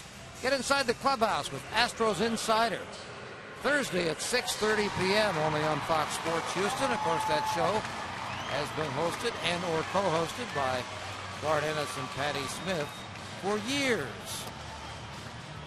They won an award for that, didn't they, Greg? Yeah, they've won. Yes, they've won awards for Astros Insider. Greg, you sounded like the narrator for the Batman show. Ever watch Batman back in the 60s? Oh, yeah, Adam West? Adam West. Yeah. Nick Massett 0-3 with a 5.12 ERA. Comes in with the bases loaded, nobody out. 7-1 Reds. Hunter Pence the batter. He's 0-3.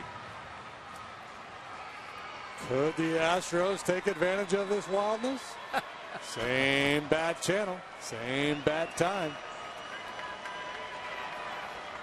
Hitting streak on the line. 13-game streak. Up the middle, 14-game streak. Down scores, and Bourne, 2-run single. Hunter Pence giving him 30 runs batted in, and it's 7-3. Well, he has been money with men on base, runners in scoring position in particular. The Astros with a fighting chance. Chapman opened the door. This will knock it down. See what you can do.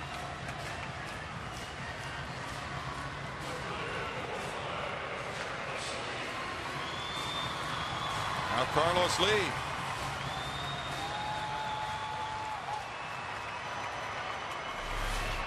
Carlos singled to right center in the 7th inning. He's 1 for 3. Red Wallace on deck.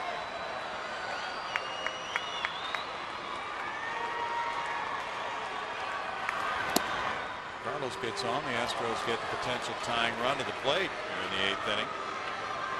Massive with that 5.12 ERA. Not great numbers, but he's been throwing the ball well lately. He's been scored upon just once in his last 10 outings.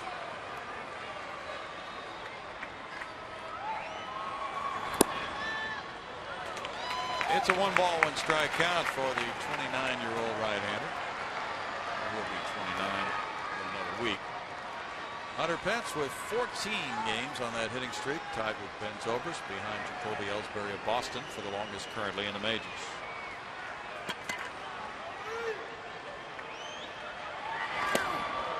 Carlos leans back, and it's a 2-ball, 1-strike count. It's Nick Massett, who's worked scoreless innings the last 2 times he's faced the Astros. Comes in for the 4th time overall this year against Houston. The Astros handed him a loss in Cincinnati on April 7th when he gave up a run on a 2-out RBI double in the 9th by Matt Downs.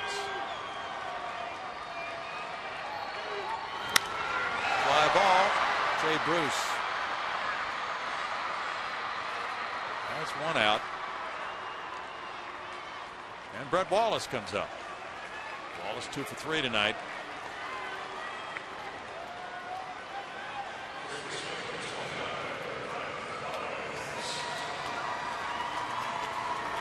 This will be the 25th pitch of the inning. Of course, Chapman struggled so much.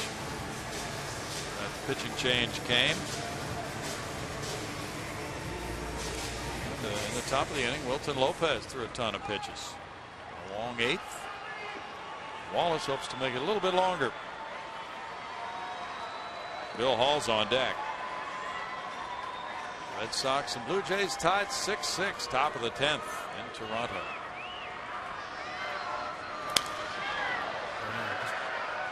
Pop one of those fastballs into the Crawford boxes, and the fans that have remained will have a bit of a thrill here.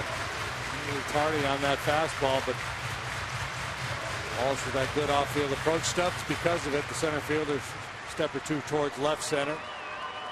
Bruce well off the line in right field.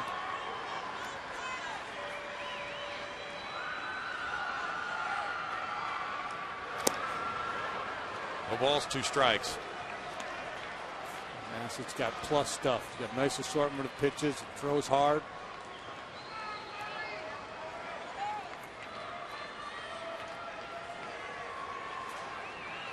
Dusty Baker called his name a lot last year. Now they got Logan Ondrusek out there in the pen, kind of filling that role. I mean, he's kind of been their go-to guy. Strike. And Wallace is caught looking. Out number 2. Now Bill Hall. So Massett comes with that plus fastball, a good split finger pitch, and then a backdoor curveball to finish off Brett. Drops it over that outside corner.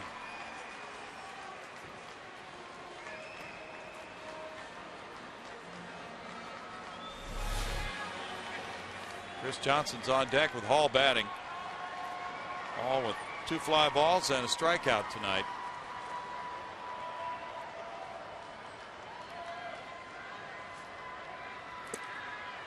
Only strike 1.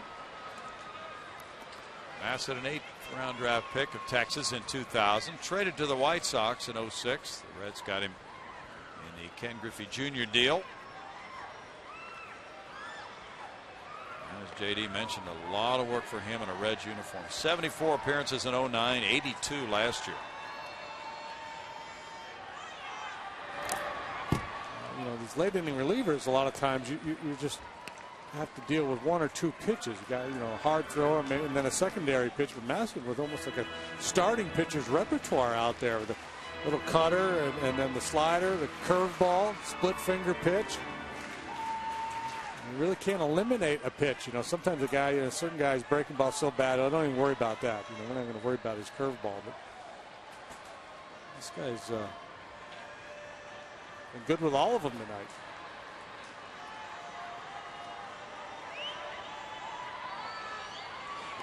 In the dirt, and Hall is called for swinging. Tim McClellan rings it up as a strikeout, and the Astros put together a 3-run rally in the 8th.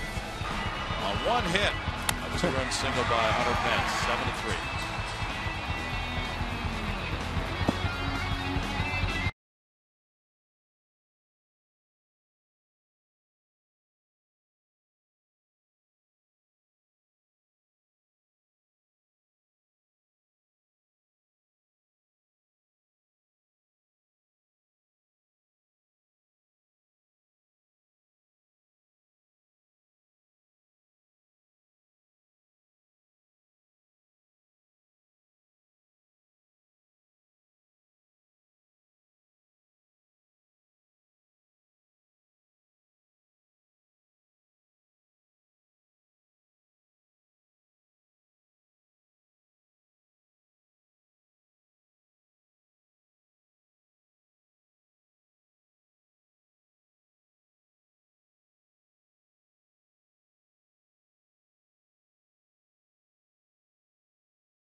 Saturday, May 28th, the UEFA Champions League final comes to Fox with a rematch of the 2009 final. It's Barcelona and Man U. Barcelona looking for their third championship in 6 years. And Man U, they hate Barcelona, and they're looking to claim their second title in 4 years. Exclusive coverage comes your way on Fox Saturday, May 28th at 1 p.m. and it's in high def. So make that a part of your Memorial Weekend. Big showdown. There's a rumor, JD, that the royal couple will be attending that game.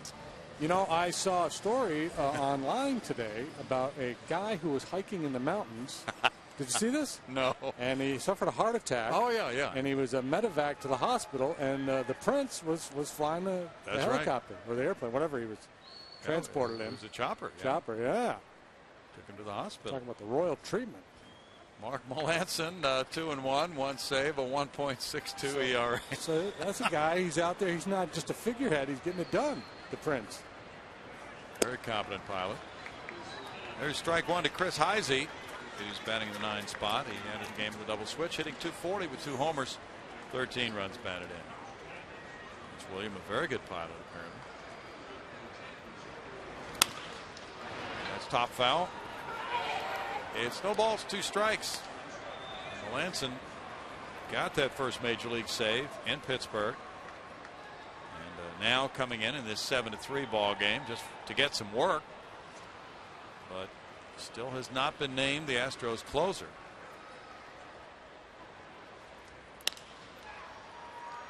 Fly ball to right center, and Michael Bourne. If I were managing, I wouldn't name a closer. You got pitchers. Yeah. That's all. Just a pitcher. That works. Drew Stubbs started the game with a walk. He came around to score in the 4-run Cincinnati first. He scored again in the 2-run Cincinnati second. He's 1 for 4. Cubs are batting in the bottom of the 9th inning, trailing the Cardinals 6-4. Maybe a friendly chat, but Q was just up chatting with Tim McClellan. I think they've been kind of chatting off and on all night long. And again, it may be just an ongoing conversation. It's kind of an interesting relationship between the catcher and the umpire over the course of a 9-inning game. There's heated moments, there's light moments. Still have to work together. Painful moments. Painful moments.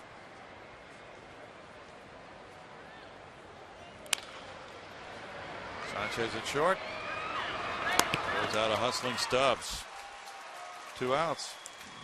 Let's take a look at that first major league save from Mark Melanson. Talked after the ball game that he was not particularly pleased with his location with some of those fastballs, getting all the outs in the air. He wanted to get the ball down a little bit, but 3 quick outs. First major league save. Take it and go from there. Yeah, that was Friday night in a 1-run ball game, 3-2. Renteria shoots a liner up the right field line. Hunter Pence comes over to play that tricky little situation because the ball could have hit the stands and kicked back toward the infield, but it didn't. And Renteria's on with a single. Yeah, these guys at the top of the order for the Reds getting their 6th plate appearance of the night.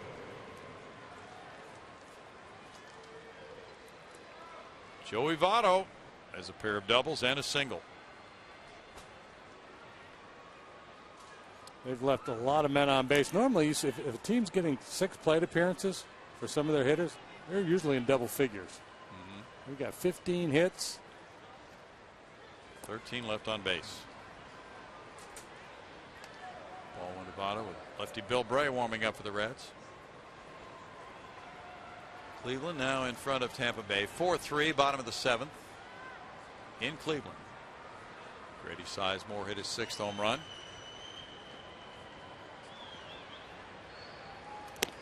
Good fastball. That makes it 1-1. San Diego stirring up trouble for Milwaukee in the top of the 9th. Has scored a run. Still trails 8-6 with John Axford in the game.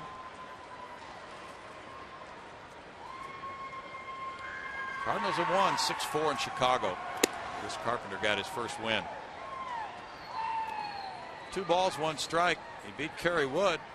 There's the in-game box score for the Reds.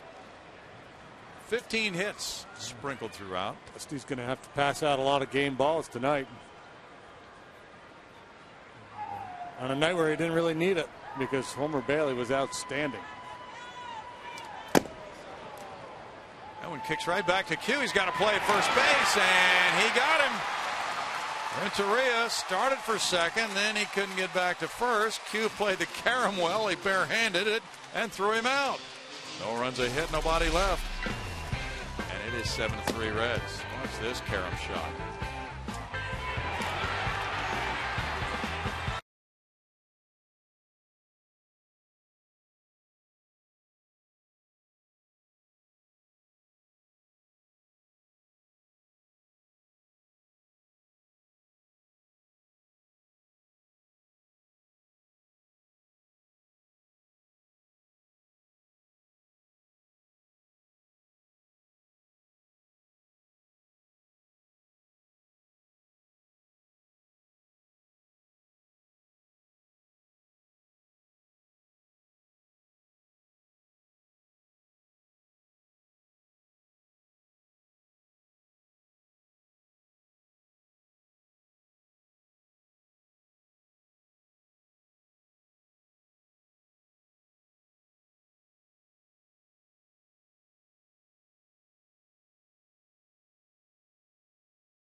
Baseball on Fox Sports Houston is brought to you by the Progressive Insurance Group. For a money-saving car insurance quote, call 1-800-PROGRESSIVE today.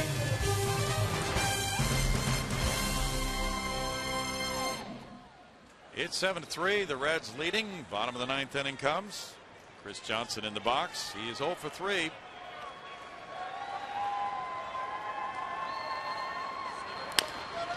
he tops that breaking pitch foul. There's strike one.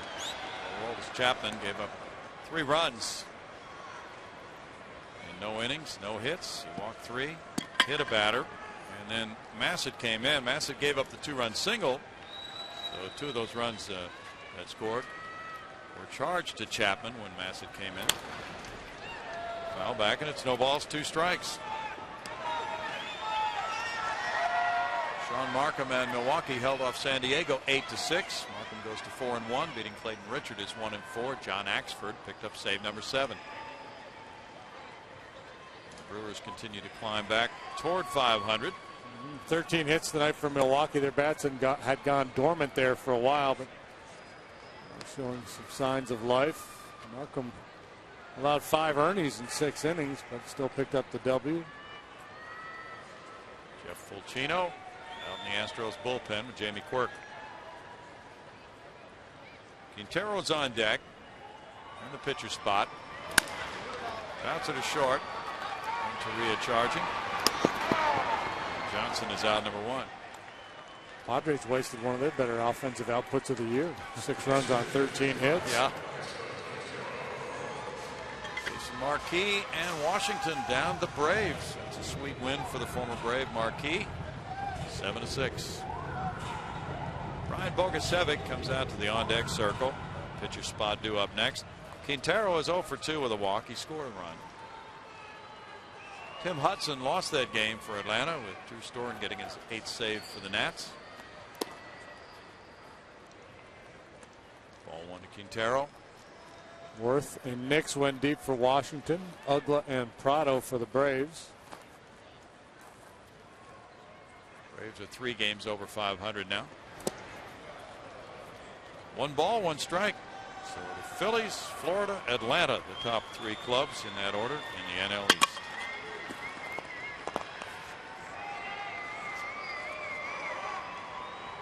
Toronto got a run in the 10th and beat Boston 7-6. 2 balls, a strike.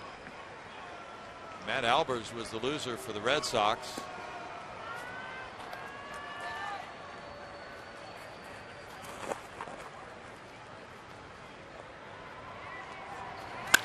Yikes. That was hit hard, but well fouled.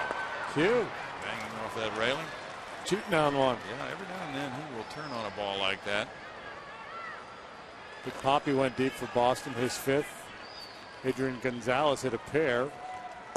He now has 6. Starting to come around. Pedroia's had a slow start for the Red Sox. Still 2-2.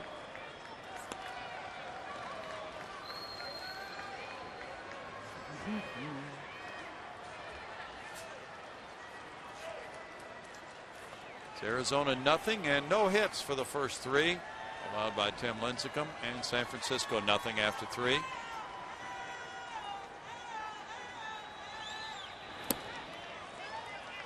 Full count. Time to get the no-hitter pool going. Oh, yeah. Lincecum doesn't have one yet, does he? No, I believe he does. He's done a lot of other great things. He wouldn't surprise anyone at any time if he threw one.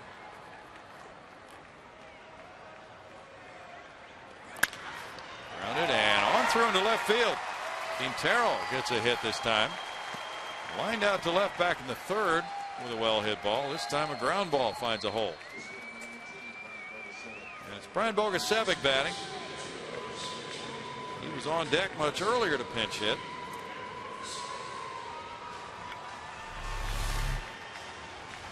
Dusty Baker's walking out to the mound.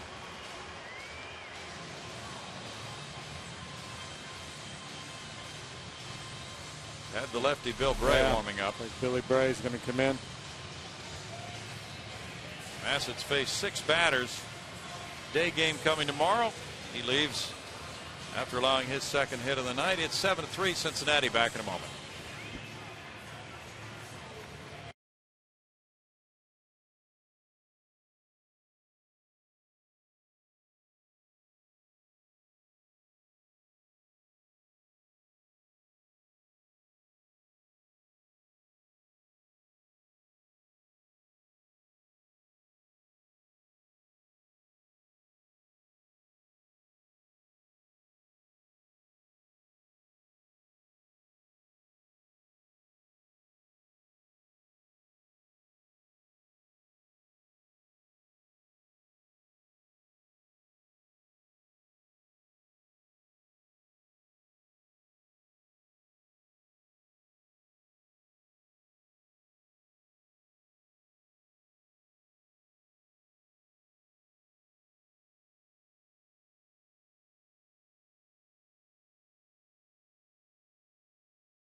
Quintero the runner at first.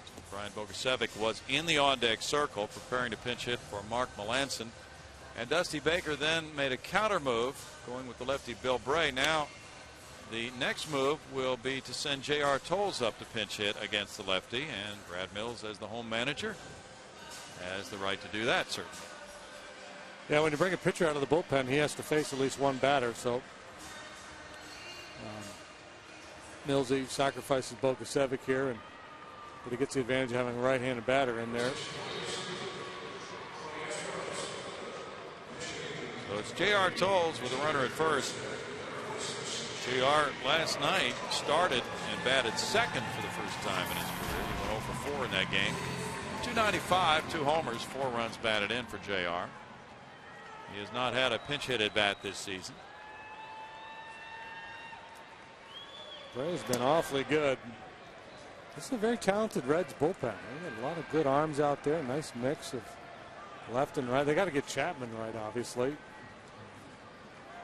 He's all over the place tonight. I'm not sure what their plan is with him, but even without him. Well, that one spiked in the dirt. And a wild pitch gets Quintero to second base. So another bout with wildness from a Reds lefty reliever tonight. It's 1-1.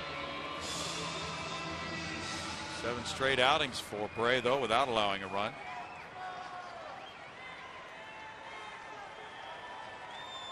He's retired the first batter 16 of 18 times. That is excellent. Michael Bourne's on deck. I suspect a number of those times the first batter's been the only batter. Probably so. So maybe get a tough lefty and turn it over to the next guy. Mark Melancon in 1 inning allowed 1 hit, no runs, had no walks, no strikeouts.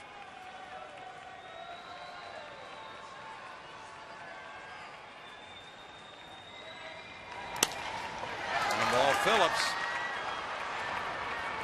Over to Votto. Tolles retired. 2 outs. Quintero to third base.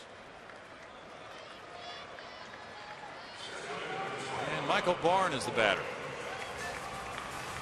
Phillips bending over, snickering about something there. Votto threw the ball around the infield with a man on base. That's unusual. No wonder he's cracking It's up. that kind of game. It's been a long game, a lot of long at bats and long innings, and you could see the focus. Earlier in the game, he almost failed to touch first base on a put out down there. That's beautiful.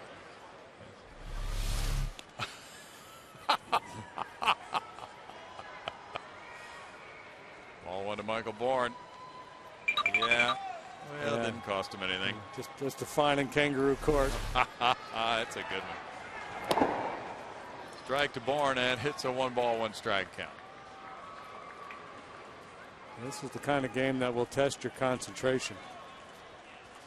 And it is doing that.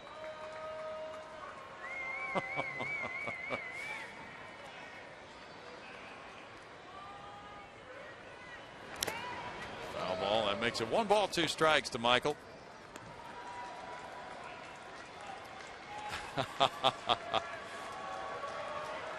He will not live this one down for a while. Well, when you're the reigning MVP, that's all right. Reds trying to make it a 6-2 record against the Astros. 2 balls, 2 strikes. Bill Bray will turn 28 in early June. He's from San Francisco, went to William and Mary. First round pick of Montreal in 04. Going to left field. Heisey back, checking the wall, now turning, and good play by Heisey to end it. And in the 9th inning for the Astros, it's no runs ahead, a runner stranded. The Reds win it for the 2nd straight time in this series. They will go for a sweep tomorrow. 7-3. Kevin Eschenfelder coming up next.